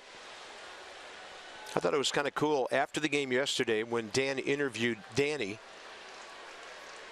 and kind of asked him, well, where do you rank this sequence, this streak in your career? He admitted, hey, this is the best ever for me. I've never felt so good. And I thought that was cool for Danny just to jump out and say, yeah, this is the best right now. And it has been remarkable. He's going to center up another one. Scooter Gennett stays with it. 2 outs. But I just wonder, and you know, Dusty Baker's been getting asked this question a lot, how long he can hit 8th, because he's going to get the Bryce Harper treatment hitting 8th. If you have 18 home runs as an 8th hitter and your average is approaching 250 and you're a serious threat, you know, an 8th hitter hitting 200 is going to get walked to get to the pitcher, let alone a guy with almost 20 home runs. So how long does he stay with Danny Espinosa, who's shown he can handle the 8th spot, and what a luxury as a manager to have a guy that's comfortable down there. But he's not going to get pitched to the rest of the season, in my opinion. Well, why would you? Yeah, it's an interesting question. Do you move a guy from a place where he's sizzling? Or do you move him to keep him that way? Strike called to Drew, outside edge. Steven a bouncer to Gennett first time. Dusty moving to the other end of the dugout, trying to switch it up, change seats. That's 8 ground ball outs by Guerra, by the way. So using that splitter to have guys pounding the ball down. He's retired 9 batters in a row.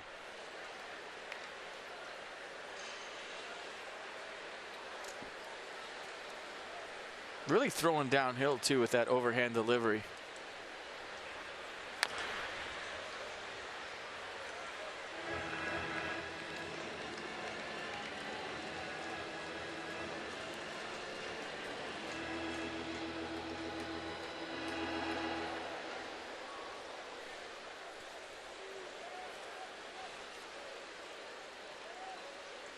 Two.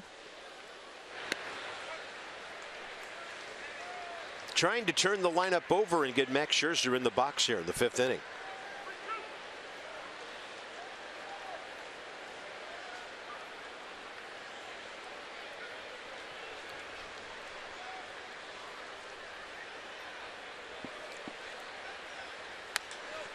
And the Nats won't be able to do that. Another roller. So hitting the ball on the ground, Guerra 9 ground ball outs through 5 innings. 1-0 on the Maldonado home run.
This MASN telecast celebrating Independence Day, brought to you by DynCorp International, proudly serving our nation for 70 years.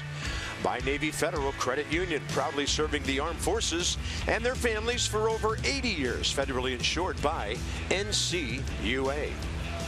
So we wish you a happy 4th, all of our viewers. Special thanks to our U.S. Armed Forces, protecting and defending our great nation every day at points all around the globe. I'm not sure about that third hat, by the way. I don't know what that was about.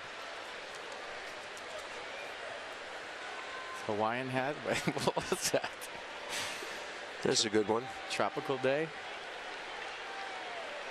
Brewers box score, 3 hits. Singles in the second by Guerra and Jeanette. Leadoff homer, Martin Maldonado in the 5th, the difference in the game. So it's Lucroy, Braun, and Hill, 3-4-5 for the Brew Crew in the 6th. Or 4-3-5.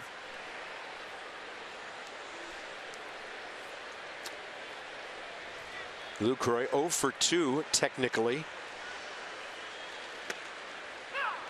The weird thing about that is, why did they have to get on their replay review headsets? I don't understand that. I know. That part still escapes me. Yeah. I don't know. Maybe video has to confirm that it truly was Ryan Braun in the batter's box. I don't know. I mean, we all knew it, right? That was strange. I had that thought myself. Everything having to be cleared through New York now? Yep. Everything.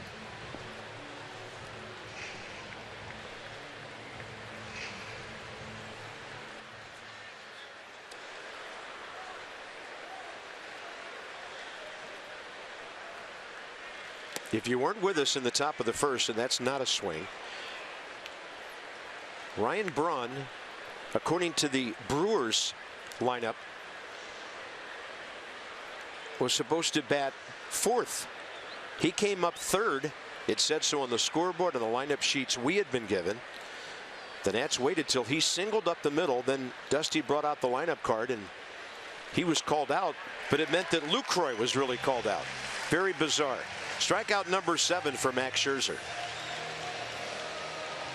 So now they bat in the order in which it was originally submitted on the Brewers card, which is Lucroy 3rd, Braun now 4th. And the umpires went to the headset to inform Replay Operations Center that the Brewers had batted out of order. But did they do that before there was replay? There's the... I'm telling you, man, that's an 11 o'clock start. Yeah, and maybe that, and you call it, you know, the carbon copy, they write it out. It's got, what, 2 or 3 copies attached to it. Maybe that was done 9:30, 10 o'clock. But maybe the fact that Jonathan Lucroy is playing first base screwed everything up too. Who knows? Ryan Zimmerman's going to pick off Braun's line drive. So Ryan Braun is 0 for 3. Aaron Hill is next.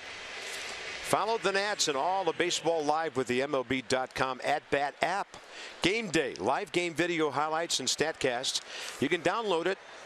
The #1 app for live baseball on your phone or tablet, MLB.com at-bat. Aaron Hill is 0 for 2. Grounder to 3rd, line drive to left on a ball well hit. Last time up. Scherzer came into this inning with 94 pitches. So Max is over 100. He's about to go 6 innings for the 16th time in 18 starts. Due to lead off in the bottom of the inning. That ball jacked to left, and Worth can't reach it. He's going to have to play the carom. Could turn it into a single, and he does. Well played, well returned to the infield by Jason Worth.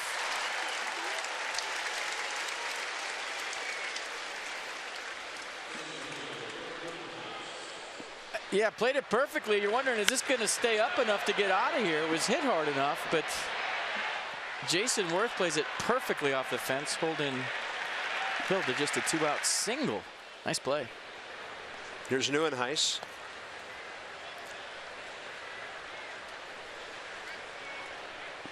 Max walked him in the 2nd, struck him out in the 4th. All fastballs away to Neuenhuis today, pretty much. See if they're going change up here.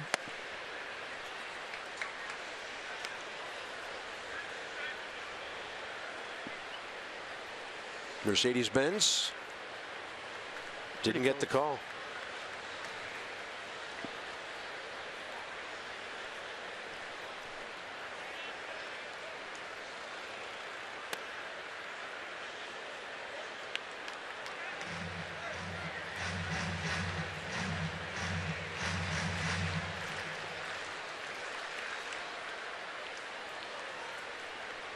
Some stirring in the Nats bullpen. Nobody throwing. And a 2-0.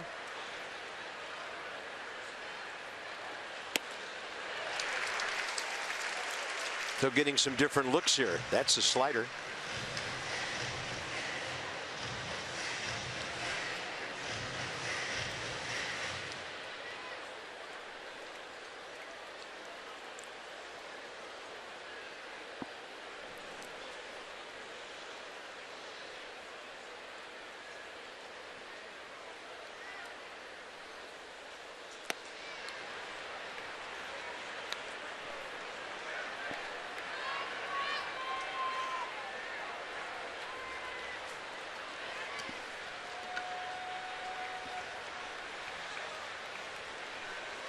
Neuenhuis, a waiver pickup by the Brewers from the Mets right before Christmas last year. A 3-1 with 2 outs now. And that's inside. He walks him for the second time. 2 on, 2 out, and Maldonado, who hit one a mile last time up, is the next batter. Mike Maddox to the mound.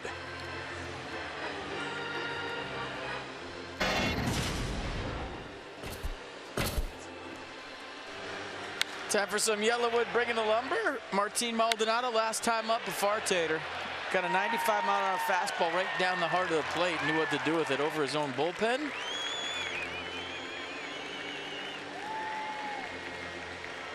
Didn't get hit in the eye with his cross. It was a good trip around the bases.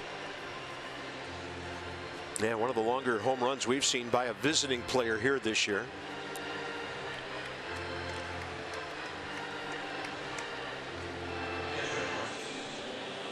Here's Maldonado, 1 for 2.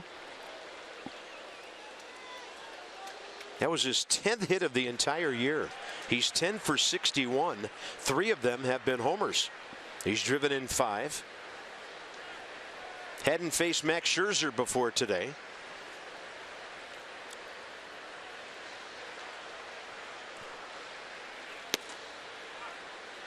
Yeah, that was to a pull swing. Maldonado's a guy that'll cheat on the inside fastball, so that trip was all about, hey, let's make him beat us the other way. And if you're Martin Maldonado, you're a catcher. You know, I hit this pitch last time. I'm probably not going to get it. You're waiting for a mistake, but you're also thinking up the middle the other way.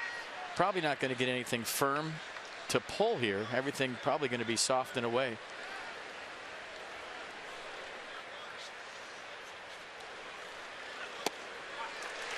Sliding away at 89. Good pitch. Counts even, 1-1 with 2 outs. So there's the pull swing I'm talking about, and the slider away. Watch Maldonado. He's ready to yank. But the slider's going the other way, and the first pitch in the same spot.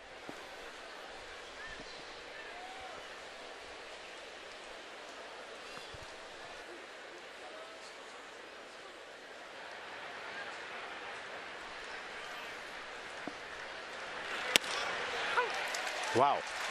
That's nasty. Under the hands, mid-90s. Strike 2. We were thinking this is empty the tank portion of the game for Scherzer. 110 pitches already in the top of the 6th. Runner on second base. He's letting it all hang out. Mike Maddox is watching. Yeah, he's only walked, well, he's walked 2. He's only given up 4 hits, but it's taken a lot of pitches for Max to get to this point. So a 1-2 with 2 outs. Must have been low.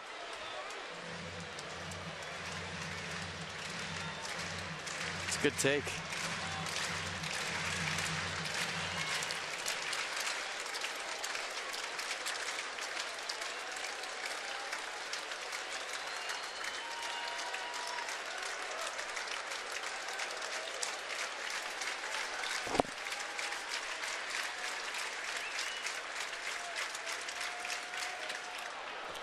Unbelievable pick by Ramos. That ball hit in the dirt, and he got it cleanly. I don't think Wilson had any time to get over there. It was all glove. No way to block this one for Ramos. So, yeah. Wow. Emergency backhand. Nicely done. Runners will be on the move here. Crowd into it now. They're sensing this could be it for Max. They want it to be 1-0, and then the offense take care of the rest. 3-2, Hill and Neuenhuis on the move, but time first.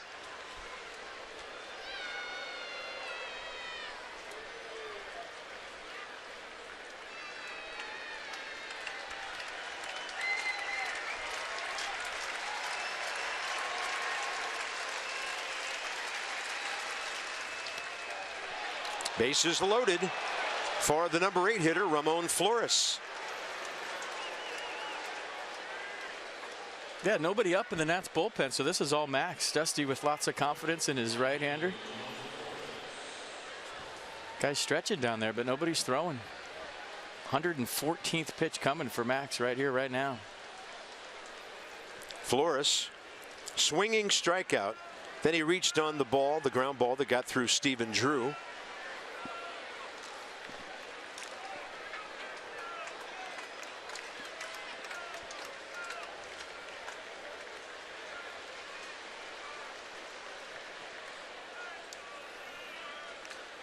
Ramos sets up to the inside edge. In the air to right, Bryce Harper backpedaling, waiting for it. And Max Scherzer, on a day when he was not at his best, still gives up one entire run in 6 innings of work.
Espinosa, I want to wish everybody a happy July 4th, and thank you to all of our military members.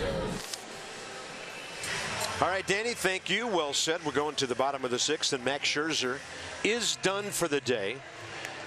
Baseball's 2 biggest summer events are back-to-back. First of all, the T-Mobile Home Run Derby on ESPN, the 11th. It's next Monday night, 8 p.m. Eastern.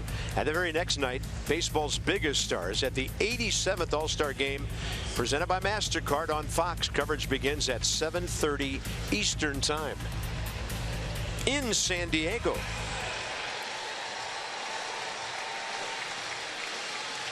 Clint Robinson will pinch hit for Max Scherzer to start the bottom of the 6th here. Robinson this year as a pinch hitter, 5 for 23, a homer, 2 RBIs. Strike one, they're in the shift. With Scooter Gennett out into right field by about 20 feet or so. The Nats have 1 hit.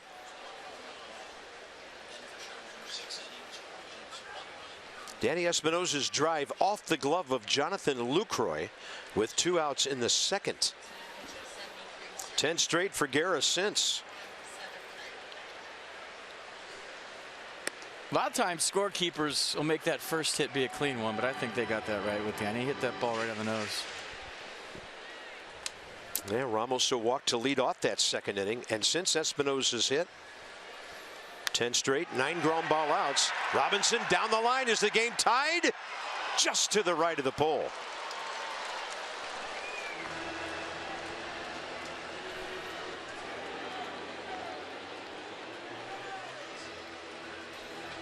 See a couple of close ones down the right field line today.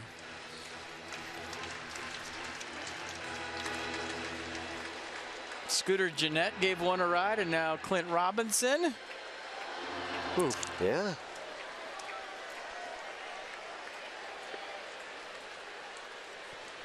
Clint's reaching and manages to get out in front of it, so it's foul. So Max Scherzer, 6 innings, 4 hits, 1 run, walked 3, struck out 7. 114 pitches, 73 strikes. And Felipe Rivero throwing.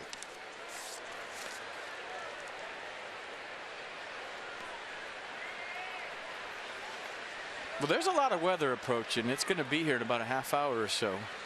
And Dusty Baker would love to at least tie this ball game, because it's an all-day rain. It ain't going anywhere. It's not just the storm passing through. It's going to be here a while. Busted bat. That's the third baseman, Aaron Hill, playing in a second base position for the first out.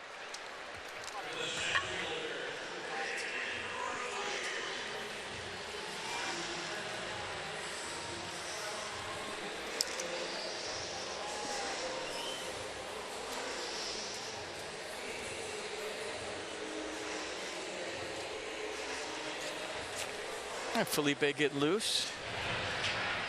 Ben Revere with a couple ground ball outs today, and you look where Aaron Hill's playing. I'm probably not going to bunt to third, but if he can find a way to hit the ball to that side on the ground, got a lot of room. How many shortstops have you seen this year playing Ben Revere up the middle like VR is?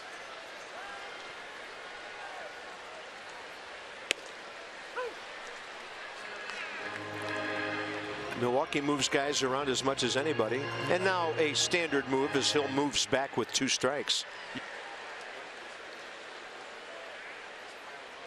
Yeah, and over there, the Nats want to see Ben Revere hitting the ball that way, staying on it.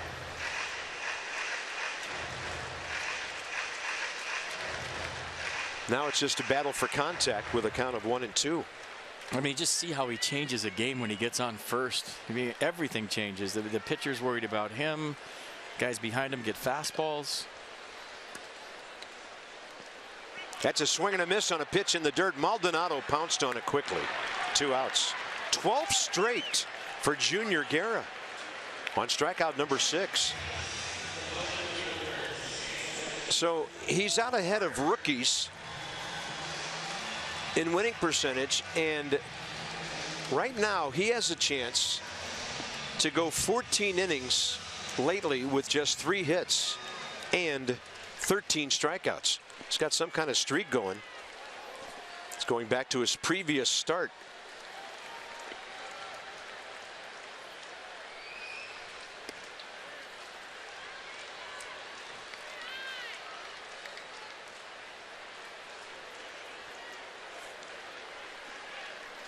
Worth ahead of Harper here in the 6th. Jason 2 ground balls to third.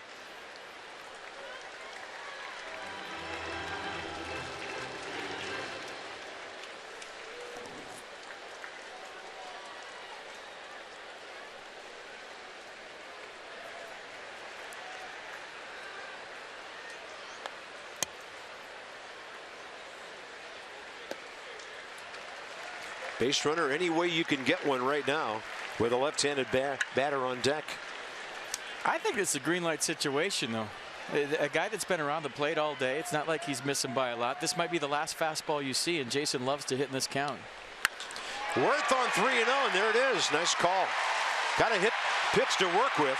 Ryan Braun muffs it for his first error of the year, and Jason Worth is at second base. That ball hit so hard, Braun may be fooled a bit, and the Nats have their second base hit. Hey, he's a guy that's going to throw you a 3-1 split, so why take 3-0? You got a chance to tie the game up. You double-digit home runs with 11, so Dusty Baker giving Jason Worth the green light, and Ryan Braun, who used to be a third baseman, misses that one, and now I think that Wilson Ramos might get a chance to influence this game. Let's see if the Brewers pitch to Bryce Harper. Yeah.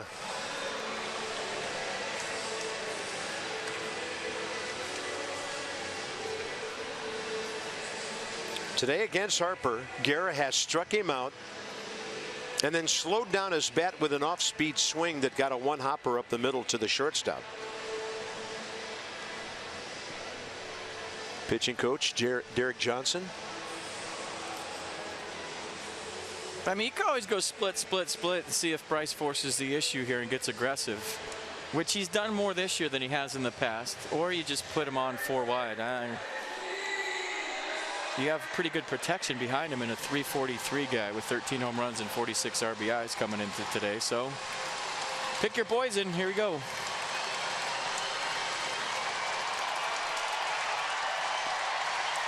Crowd trying to get something going here. They've had a very quiet morning and early afternoon as we get into the 1 o'clock hour here at Nationals Park. 2 hits all day, 3 base runners. Bryce Harper heating things up lately with a batting average of 300 over the last month.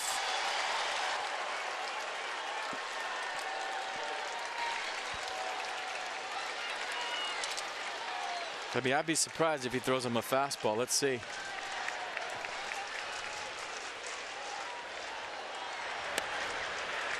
Yeah, way down and in. Yeah, Hart was not in that one. You saw Maldonado. He wanted it high. He almost stood up right there to get a high fastball out of the zone. But we've seen Bryce get on top of that. That's a dangerous pitch, especially if you don't get it above the letters.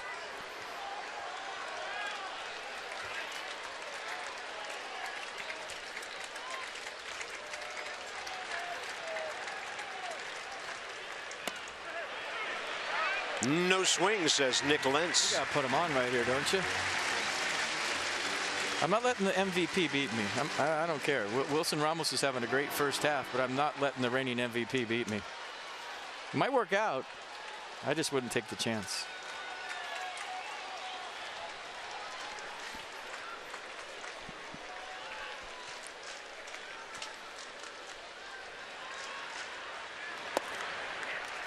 So there's the splitter, and it's 3-0. Green light all the way. Sure. I don't think he's going to see anything, but why not? Yeah, they're going to walk him now.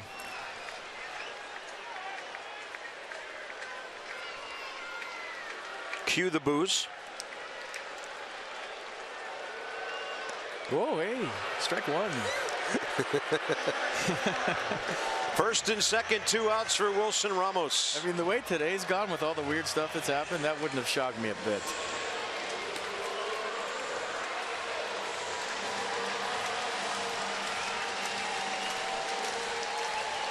Six for 11 against Milwaukee pitching this year.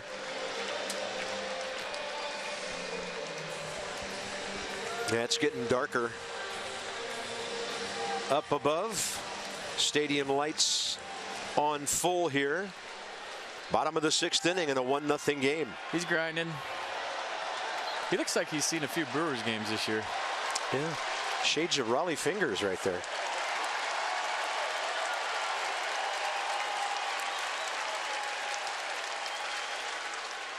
That one bounces straight up in the air off the catcher. Worth to third, Harper to second. That may be the best hang time on a wild pitch ever. Well, now it's decision time for Craig Counsell again. He's got a base. So, yeah, you have the go-ahead run get to second base, and give Martin Maldonado a lot of credit for sticking his nose in there. But do you pitch to Wilson Ramos or do you pitch to Ryan Zimmerman? That's the question for Craig Counsell right now.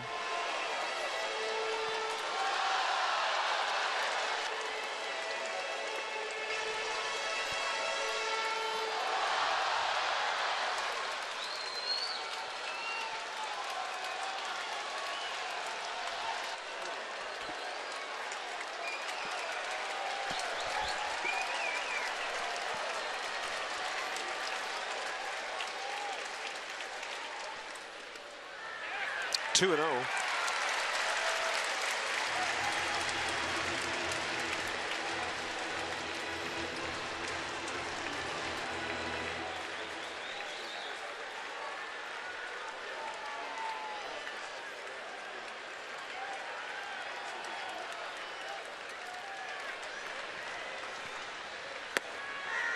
To the inside edge.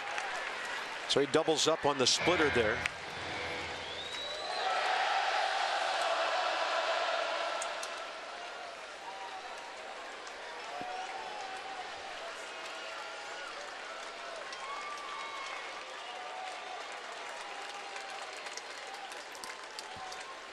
And the 2-1 launched out of play right side. Got a pitch. 2-0 split, you can have that. He's not waiting for that, but 2-1 fastball right down the middle might have surprised Wilson a little bit. I think he might have been thinking off speed and said, oh, there's a fastball. Didn't think he was going to throw me one, and just a hair tardy.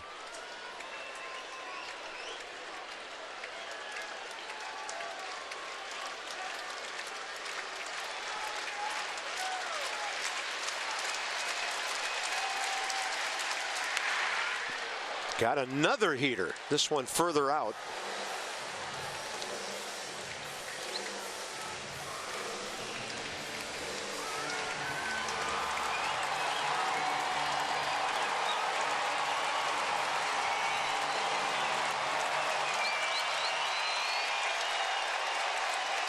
That's a runner at third base for the first time today. Harper right behind Worth.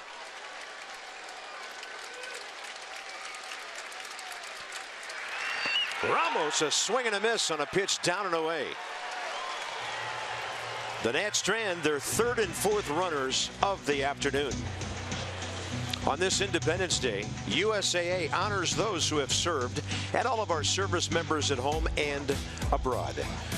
After 6, 1-0 Milwaukee.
For Toyota, K's for Kids. Washington area Toyota dealers want to help children and their families by making that $37 donation to the Children's Inn at NIH for every strikeout by a Nats pitcher this season. And here's some of Max's strikeouts on the day. The changeup was real good for Max today. The elevated fastball with 2 strikes. Battled, fought, scrapped.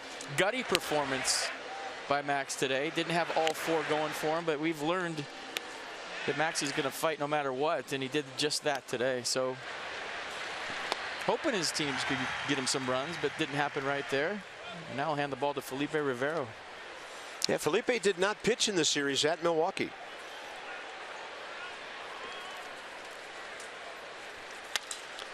Junior Guerra circling behind it. Danny Espinosa, quick first out, 7th inning. With more on Felipe, here's Dan.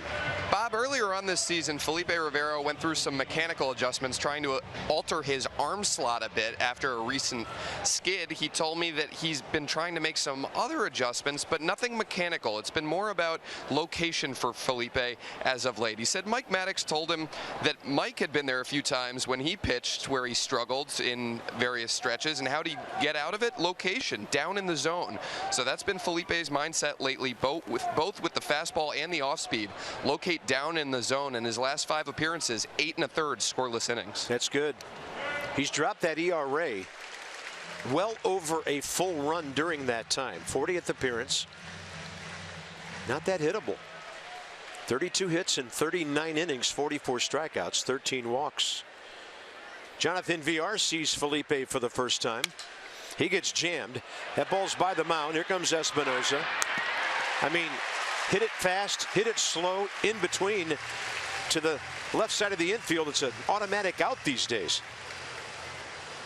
But getting back to Rivero, if you get your arm up, you can get the ball to your glove side into righties. How many times have you seen Felipe break a bat recently? You haven't, because his arms dropped down. Everything's missing up and away to righties. So now he's got his arm a little bit higher. He's made the adjustment that Dan's talking about, and he's able to get the ball across the plate to the right-hander to jam him. We haven't seen that since maybe April from Felipe. Yeah. Good stuff, guys. Gennett 0 for 1, the only Brewer who's ever faced him. Felipe struck him out last year. Strike one to the inside edge. And the other byproduct, FP, who doesn't want to get ground balls with this defense behind you? Absolutely. I mean, the reason your arm drops is because you're tired. You know, sometimes you get into a funk with your mechanics and it's not catching up, whatever, but he's been used so much this year that fatigue, it starts to drop, as you would imagine, and now Dusty's kind of giving him a little bit of a rest, make the mechanical adjustments, and saw that slider right there. That's the old Rivero slider, the one we saw early in the season. Gennett 1 for 3 today.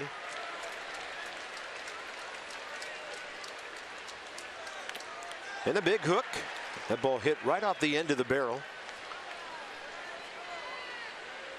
The slider's kind of been guided in there, kind of wishing it in there. Look at this one. And a great swing by Gennett to keep the at-bat alive. That was nasty. Yeah, good call with authority. 0-2 still. Ramos sets up away. There's a bullet, but it's down. Gets the foul ball.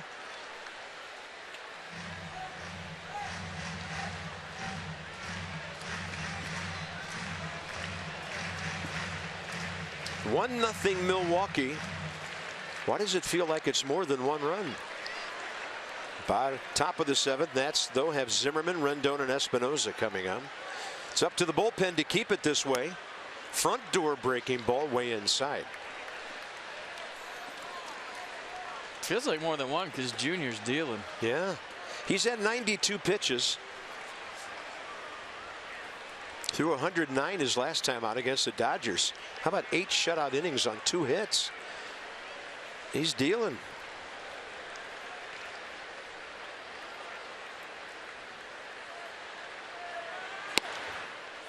Two and two. Sean Kelly for the Nats. Lucroy and Braun, the next two in the Milwaukee lineup.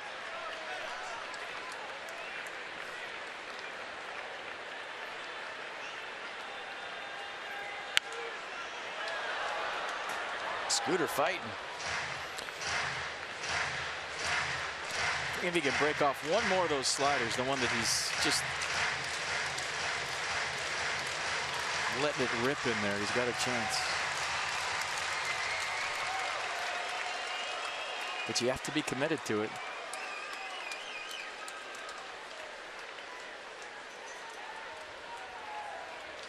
Two pitch.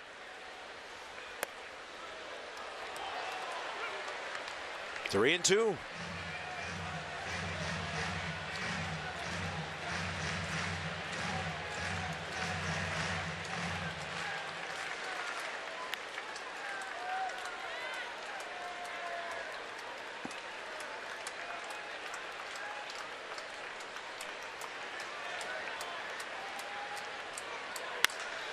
That's a fair ball. Scooter Gennett 2 for 3 today. Worth had him played over that way, holds him to a single. And we'll see now if it's Kelly versus Lucroy. That is a great at-bat by Scooter Gennett. I mean, he's stuck in there against a tough lefty, fouled off a bunch of tough pitches, and then finally got a 3-2 fastball away and cashed it in for a base hit. Tip your cap to Scooter. That's big league hitting right there. No move by Dusty. Lucroy against Rivero for the first time.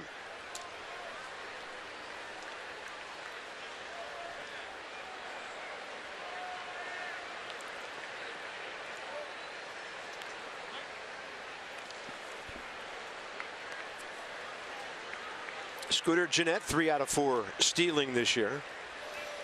Probably doesn't want to take the bat out of a good right-hander's hands here. But we'll see how Craig Counsell plays it. It's only taking the bat out of his hands if you don't make it. Yeah. Yeah, because probably the Nats wouldn't walk Lucroy to get to Braun. That's in there.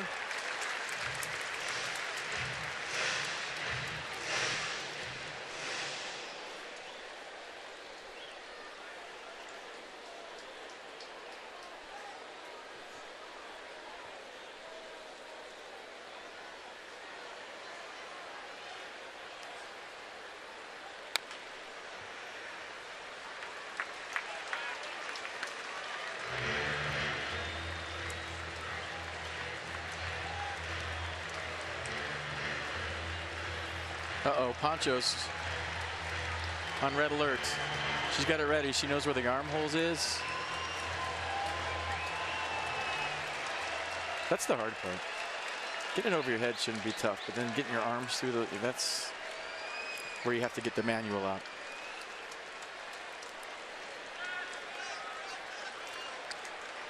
Oh, and 2 to Jonathan Lucroy. Infield, outfield straightaway. Another throw over.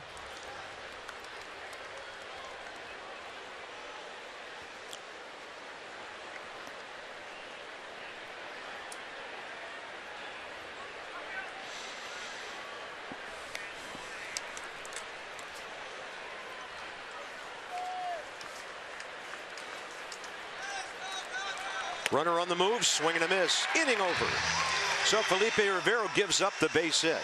Bottom 7, Ryan Zimmerman, Anthony Rendon, and Danny Espinosa. 1-0 still.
This copyrighted telecast is presented by authority of the Washington Nationals and may not be reproduced or retransmitted in any form.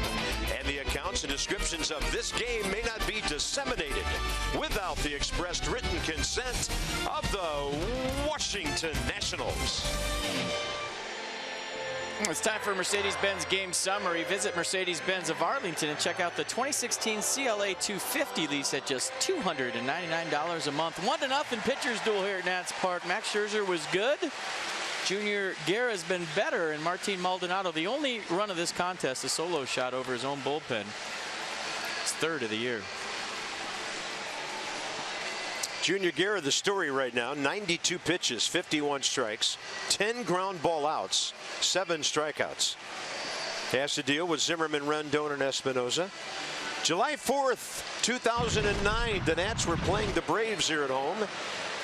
Leading off the top of the bottom of the 7th, Adam Dunn. Look where this one goes. To the upper deck. Adam Dunn's 22nd of the year. There haven't been too many up there. My.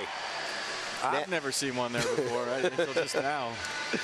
Nats beat the Braves 5-3. A win for John Lannon, a save for Mike McDougall. And Adam Dunn ended that day with 59 RBIs. 59 RBIs on the 4th of July. Pretty good total, and then he was pinch run for. So here comes Ryan Zimmerman, who that day hit a 2-run single of his own.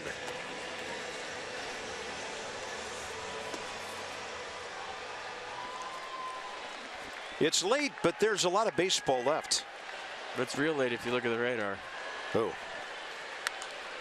First pitch, Zimmerman pops it up. Ryan 0 for 3 today, caught by VR.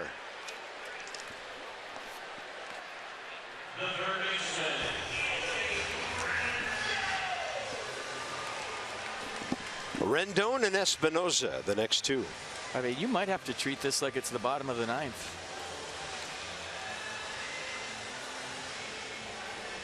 You can always continue it tomorrow if you tie it up. Or just win it right here.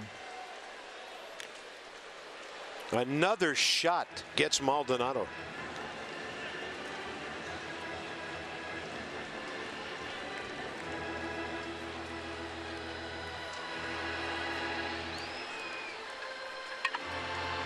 Where'd he get him? The shoulder? Winged him? Yeah, of course, right where there's no protection.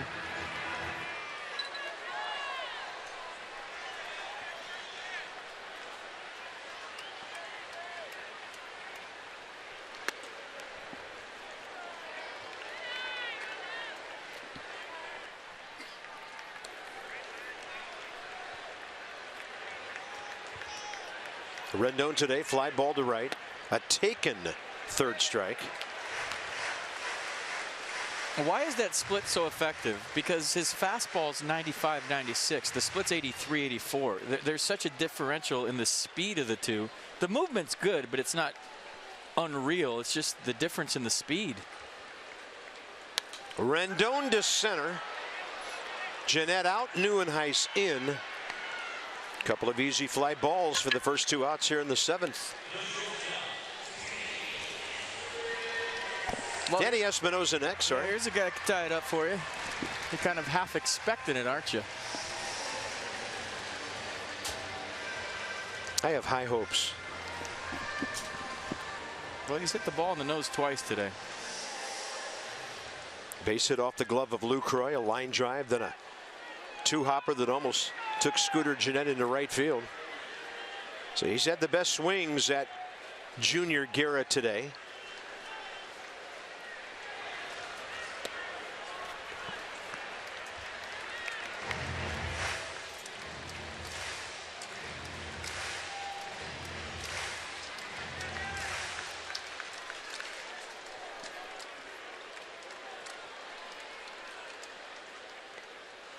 Off speed.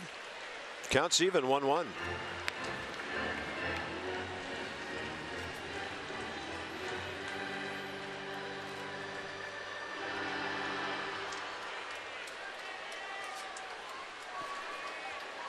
Might show him a fastball out of the zone, but I'd be surprised if Danny sees one with a lot of plate here.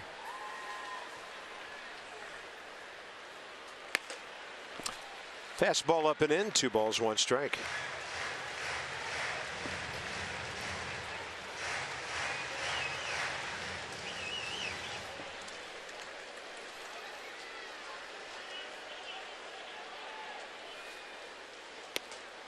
And then he goes with the splitter and misses well off the plate.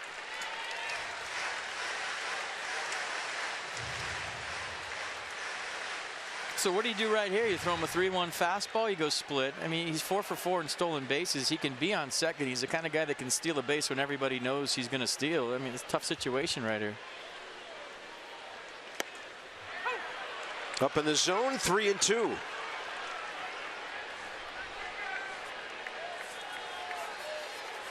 The slowest split of the day, 81. Look at Gary. He's ready to go.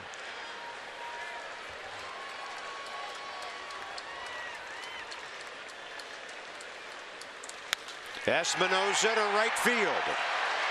Flores short of the track, and a step onto it for the final out, 7th inning. Junior Guerra continues to dominate the Nats. 1-0 after 7.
This is Anthony Rendon here. I just want to say thank you for all your service and happy 4th of July. Y'all stay safe. Well done, Anthony. So there's our monument out in left field. It's a chair dedicated to the prisoners of war missing in action. You are not forgotten. You will never be forgotten. And we commemorate that on a daily basis here at Nationals Park. Now to the top of the 8th, further into the bullpen, and we invite you to stop by the UPS store for all your printing, copying, and other business needs. Because together there's nothing we can't solve. It's our UPS store call to the bullpen. Sean Kelly gets the call for the 35th time this year. 31 innings, 46 Ks. He's been great all year. He has. Usually fastball away to right. He's low to mid-90s. Slider off of that fastball away. 2 pitches. 35th appearance, ERA at 2.90, 46 strikeouts, just 6 walks for Sean Kelly, and opponents hitting .205. Ryan Braun leads off for the Brewers, top of the 8th. He's up hacking.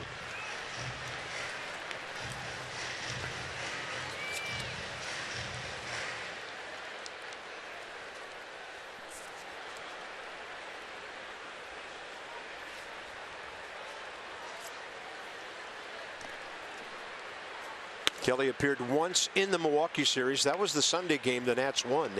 He missed by 1 batter facing Ryan Braun, so they've never met before. Couple of ground balls today and a line drive to Ryan Zimmerman last time up. Good command on the edge, 1-2. Probably expand with the slider off of that fastball away. We've seen him do that before. Perfect pitch, perfect spot.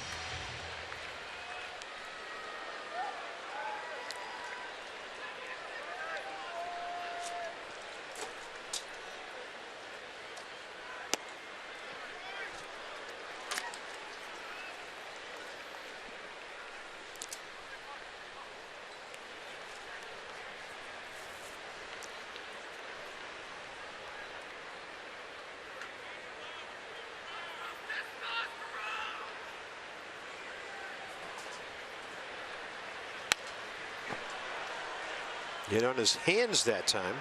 Braun able to fight it away.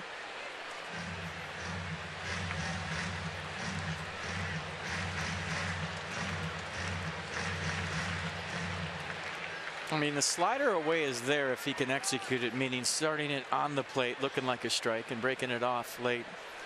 But they're going fastball away.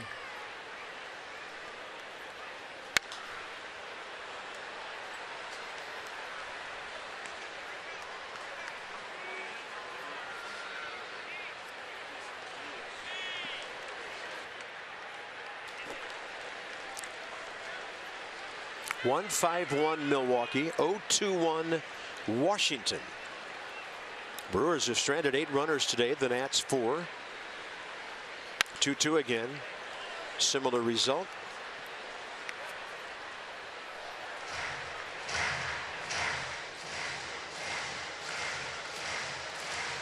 If you like foul balls, you tune into the right game today. I feel like there's been a million. Yeah, they pretty much foul-balled Max Scherzer out of this game after 6 innings. Yeah.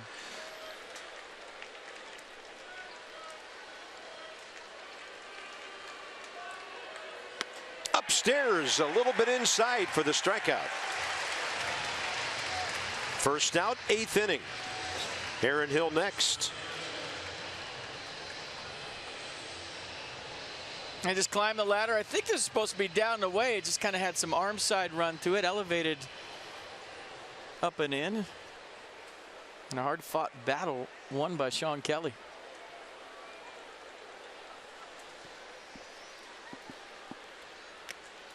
Foul tip.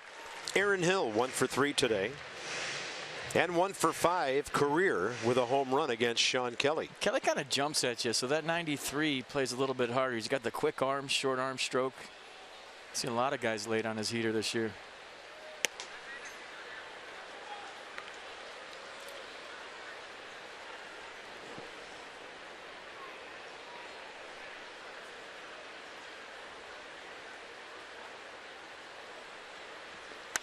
Got in on his hands. Zimmerman after it. Harper racing in. Ryan made the call. Grabs the foul ball. 2 outs.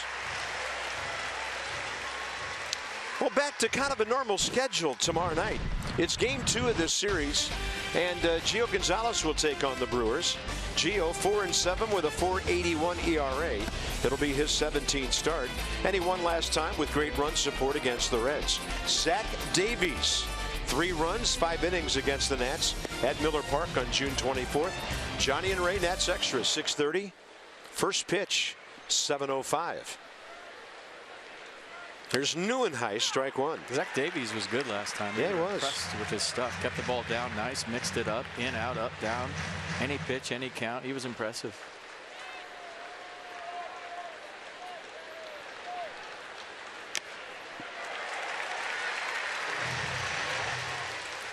Sean Kelly is not messing around.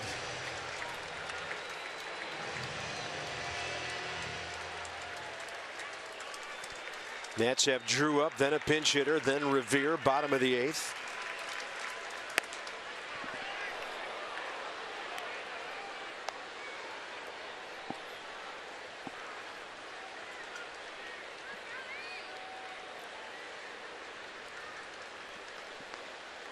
Neuenhuis 0 for 1, 2 walks today, and a bouncing ball to Danny Espinosa. Bullpen looking good. 2 scoreless innings from Rivero and Kelly. Drew to lead off. Nats looking for 8th inning fireworks.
Nationals baseball on Masson, brought to you by American Standard Heating and Air. It's their all-star sales event with up to $1,100 in instant rebates or 0% APR for 36 months. And by Navy Federal Credit Union, proudly serving the armed forces and their families for over 80 years. Federally insured by NCUA. Some holiday caramel corn. How about it? Maybe kettle corn. That is a bald eagle, I think. Beautiful video segue to the flag. Maybe a hawk or a falcon. I'm not sure. Now we need a bird chart up here. Nailed it. First pitch, 8th inning, number 104 from Junior Guerra, up and away to Stephen Drew, who has bounced twice to the second baseman. Pitcher spot next. There's a pretty decent hitter standing there. In fact, he leads the league. So Murphy on his day off could be up in a clutch situation shortly. Well, if it's 1-0, it is a clutch situation because he can drive himself in. Drew trying to react to that splitter. Now with 2 strikes, they do that third base shortstop thing again. Aaron Hill goes up the middle by the umpire, and Jonathan Villar, the shortstop, over to his right.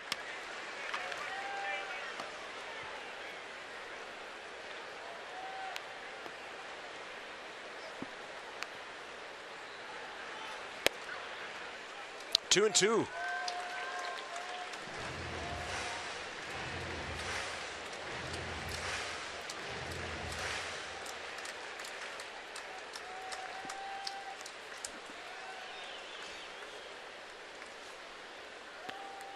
That's good ID on the splitter. Counts full.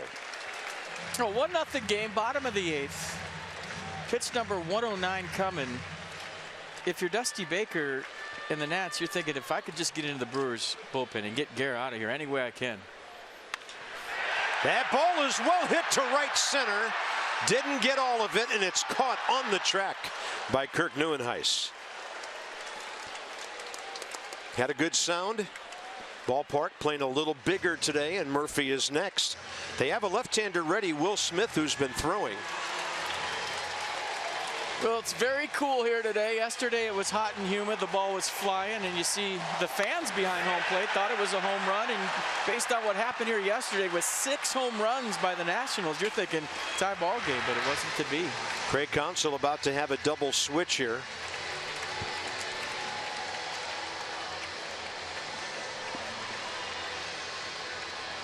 So as Murphy comes up to hit, Will Smith on his way in, the only lefty in their bullpen. Wheels turning, 1-0 Brew Crew. The Nats 1 out, 8th inning.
About to face the lefty here as the Brewers bullpen goes to work. It's Will Smith. 16th appearance of the year, sporting a 1.98 ERA. Limited action, 10 strikeouts in 14 innings, 26 years of age. A fastball 91, slider curveball to complement the heater.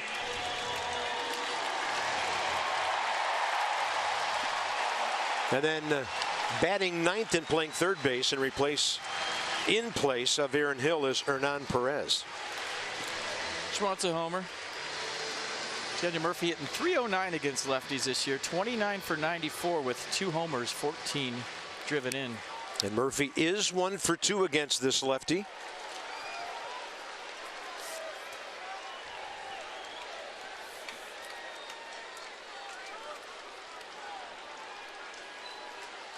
Second pinch hitting appearance of the season for Murph.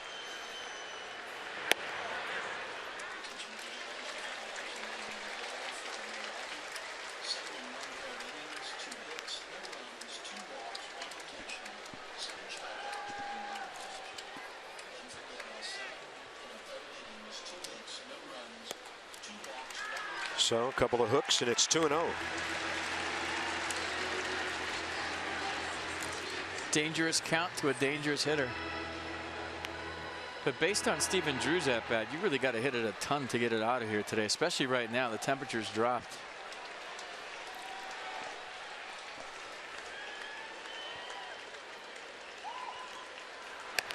And Murphy trying to get all over a fastball. Test strike. Is that a good pitch? Always talking to umpires.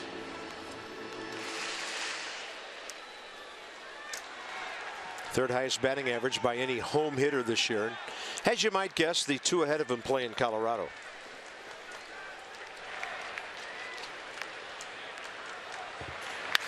Murphy off to the left side, and the count's 2-2.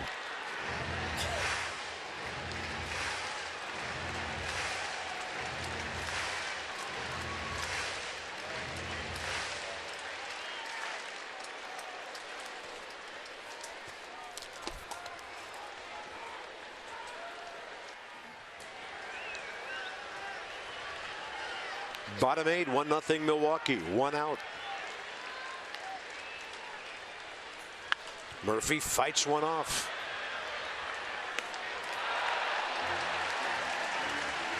The fearless hitter stands right on top of the dish, dares you to throw it in. If you miss in, he fouls it off over his own dugout. If you miss by a couple inches out over the plate when you're trying to get it on him, he usually makes you pay.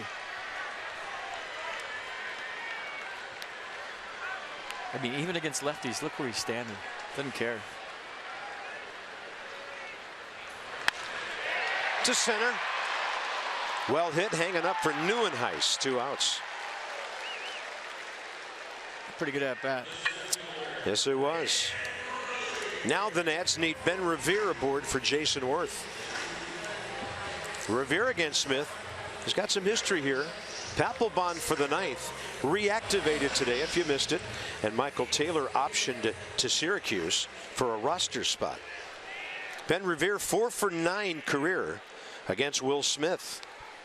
0 for 3 today. 2 grounders, a strikeout.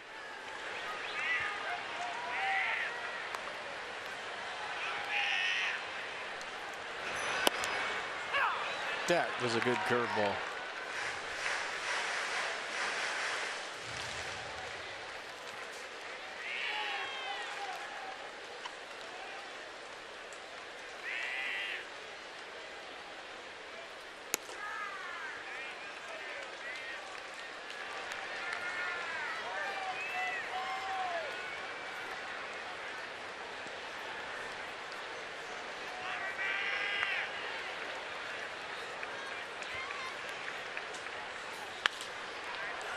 Short left field. Long way to go for 3 guys. And VR on a fair ball makes a spectacular sliding catch. What a play. He was in the shift. We've been talking about how he's playing Ben Revere up the middle. Had to go a long ways. And if this drops, Revere's on second base in a 1-run game. What a play by the Brewers shortstop to preserve the 1-0 lead.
That by the Brewers catcher. So we'll show you some defense. Look how far Jonathan VR has to go for this ball.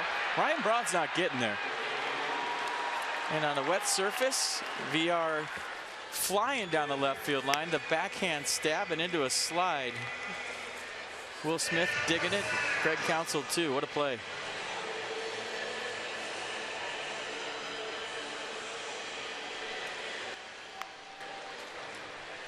That was outstanding. Worth would have been up with a runner in scoring position. And now we go to the ninth, and Jonathan Papelbon is back. He's back on the mound. It'll be his 26th appearance. 3.28 ERA, 19 Ks, 25 hits in 25 innings. A fastball slider split. Fastball averaging 90.7 miles an hour this year. Martin Maldonado, big swing, 1-for-2 career against Jonathan with a home run.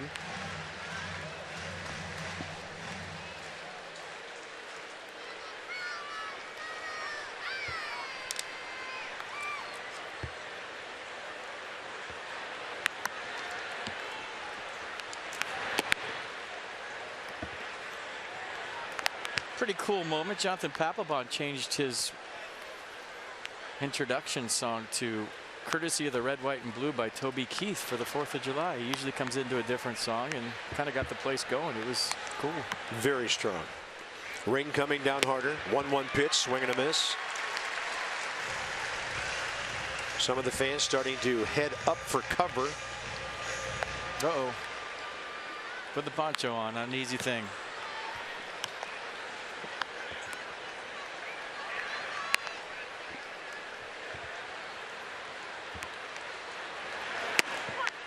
Strike call.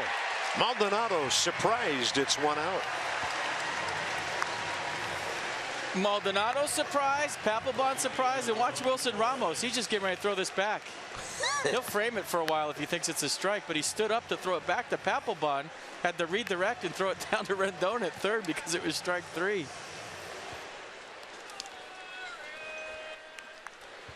Here's Ramon Flores. Milwaukee right fielder, 0 for 3 today, faces Papelbon for the first time. So John Turner, our head's ground crew guy, talking to the umpires between innings, saying it's coming. They put a lot of Diamond Dry on the infield before the game today, so it's going to soak in a lot of water. You never see teams do that. They usually put the Diamond Dry on after. Well, they were spread it out thick before the game today. So that infield is going to hold a lot of water. But the reason I'm saying all this is because sometimes the strike zone can get real big, even in a 1-0 game, if they know that weather's coming. 2-0 pitch, and it's out of play. Well, the Brewers closer is warming up, Jeremy Jeffress, who has 21 saves on the year. One of the better guys in the league right now, but it could be interesting out there in the bottom of the ninth with 2-3-4 coming up. 2-1 pitch. That ball rocked. Great play. Drew to his left. He's a shortstop playing over there at second base. And Stephen Drew gets the second out in the ninth inning. No, we see some good defense here today, obviously, with only 7 hits in the game. And Stephen Drew just adds to the highlight reel. Check this out. One hot bullet. Infield a little wet. Ball's going to skip. Gets to his feet. Nice play.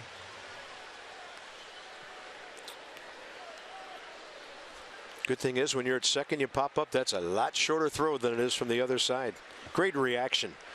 Here's Hernan Perez, who came in on the double switch. 1-for-1 career against Papelbon. Hitting .268 overall, 25-year-old infielder from Venezuela. A waiver pickup by Milwaukee from Detroit just over a month ago.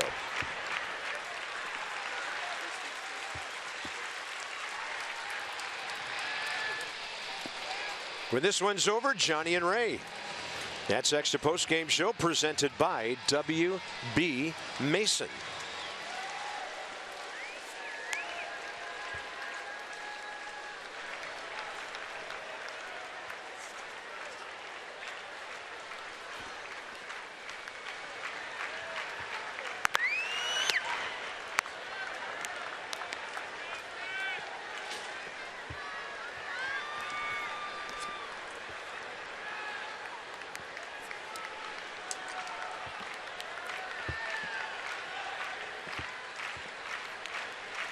1-2 with 2 outs.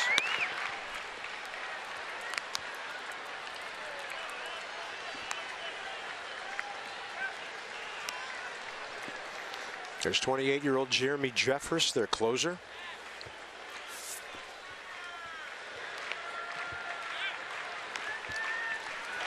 Swing and a miss. And a great clean inning on Jonathan Papelbon's return. So here comes Worth. Bryce Harper after him, and then Wilson Ramos 1-0 into the bottom of the 9th.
The bottom of the 9th, rain falling. So what you might call for a closer and his defense deteriorating conditions here. But Jeremy Jeffress, he's 21 out of 22 this year and sporting a .260 ERA. 26 strikeouts, 8 walks. Opponents hitting .278 against Jeffress, so not locked down by any means. I mean, he's having a good season. He'll give you something to hit. Throws that fastball 72% of the time at 96. Curveball change to go with it, but pretty much fastball curve. And this is a big boy save. He's facing 2, 3, 4 in a 1-run game. So first base is Chris Carter. Jonathan Lucroy was playing first. Now he moves behind the plate.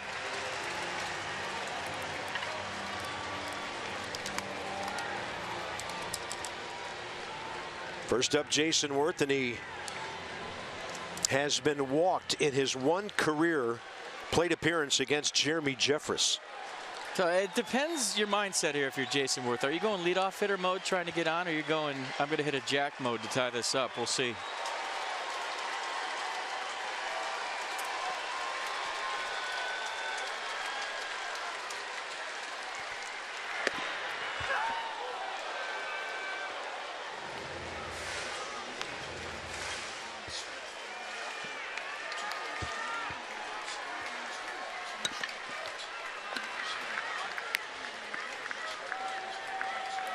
Jason a base hit last time on that 3-0 pitch back in the 6th. Went to second on the Braun error. Made it to third eventually. Wilson Ramos struck out to end that inning. That was the Nats' biggest threat all day.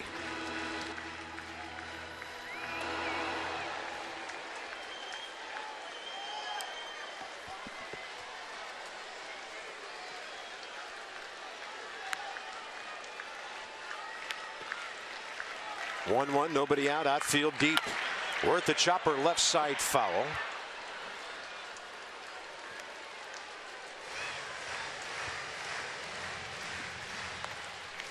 Jason getting a towel, wiping off the bat. Probably wipe off his helmet too. No, forget the helmet.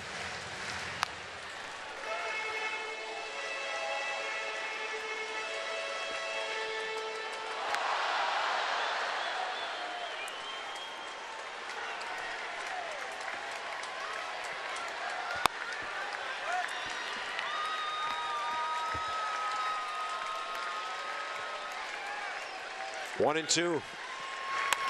jammed. Ground ball left side, Perez. 1 out. Harper and Ramos the next 2. Well, this is a fun at bat. I mean, swing hard in case you hit it. If he gives you a fastball in the zone, you have to be ready right from the get-go. And 1-run game, you're not taking a strike. You have 17 home runs on the year. Anything with any plate, you are hacking. Bryce against Jeffress. 1 for 3.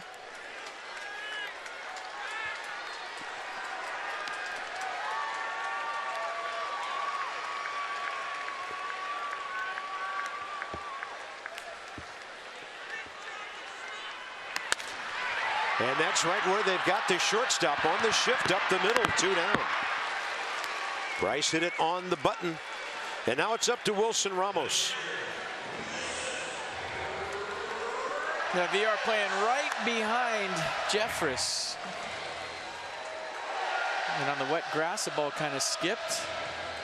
Good scouting by the Brewers, and now Wilson Ramos, the last hope.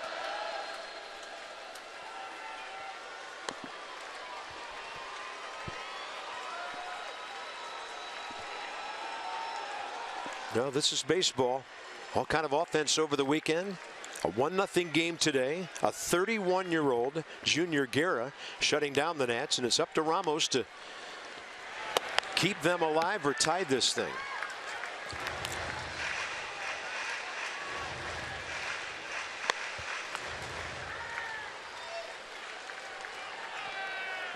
Wilson 0 for 2 against Guerra.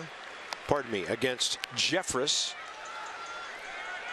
Counts in his favor, and that's low and away. 2-0. Let it fly. Both guys, Jeffress and Ramos.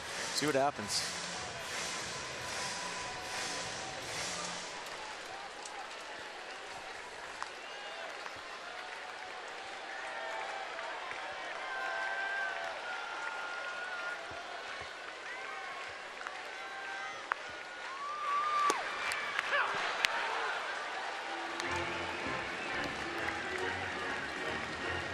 But you'd think Chris Heisey would be running for Ramos if he gets on here.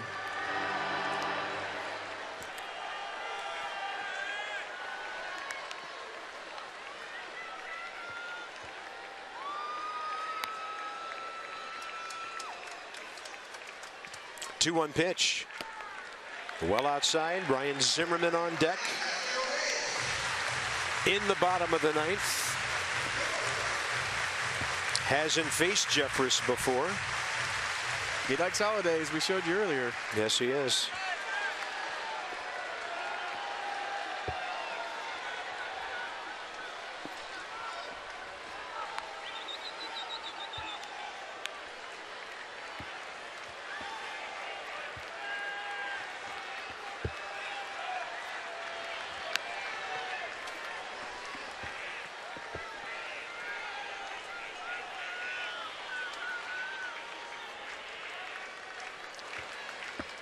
Outfield extremely deep, 3-1, and now the Nats are down to their final strike.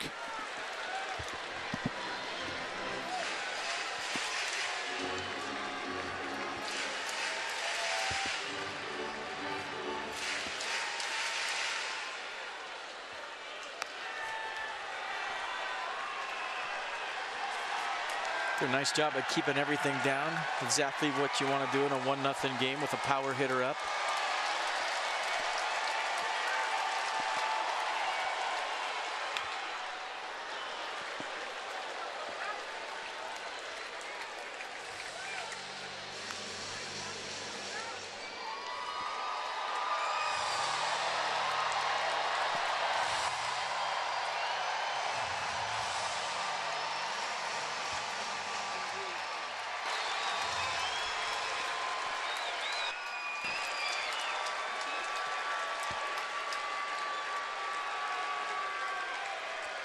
Wilson Ramos, 13 homers, 46 RBIs, and a 3-2 pitch again.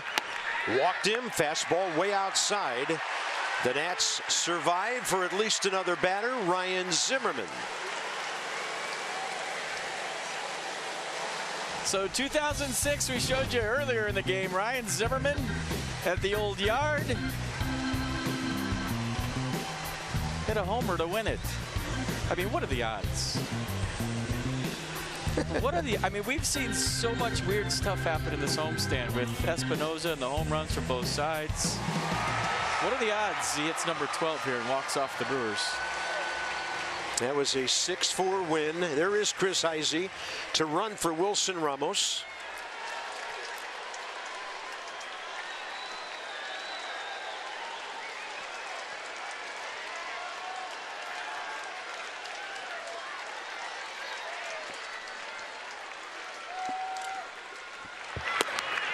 Low ball one with a fastball. See, I mean, the more you see Jeffress, the more you got to hunt the high fastball, something belt high. Everything he's thrown has started at the knees and gone down.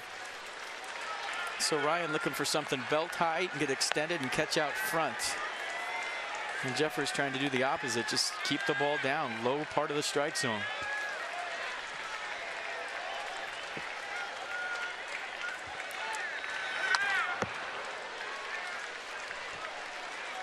That'll even things up 1-1.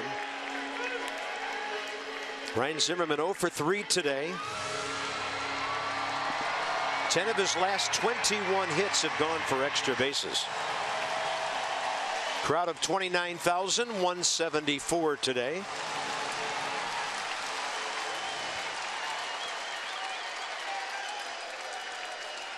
And Jeffress from the first base end of that pitching rubber.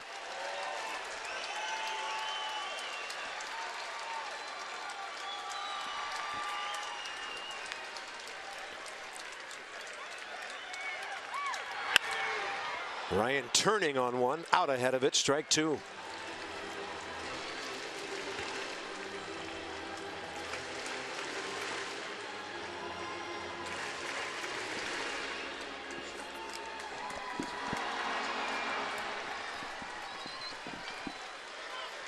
If you're Chris Heisey right here, you're hunting something in the dirt with a 2-strike count. Yeah. Trying to get to second base any way you can. I don't know that you necessarily run right here based on the conditions, or you might. They're ready. Look at that. They checked the radar before the game, the forecast.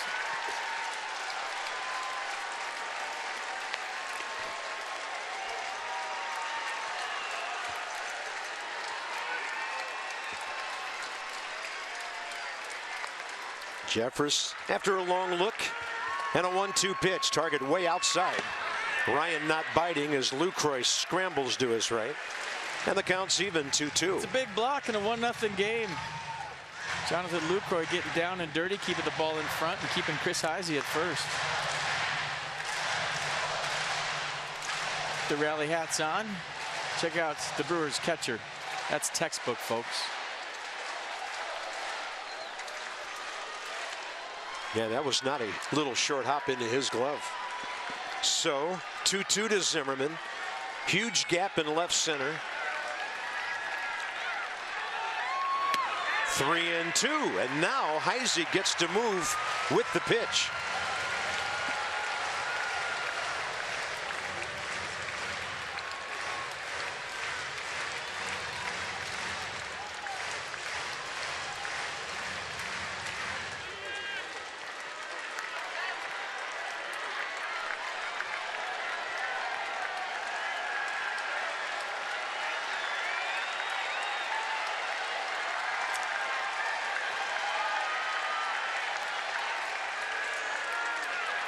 Zimmerman a chopper. Jeffress fumbles it. Ryan is out at first.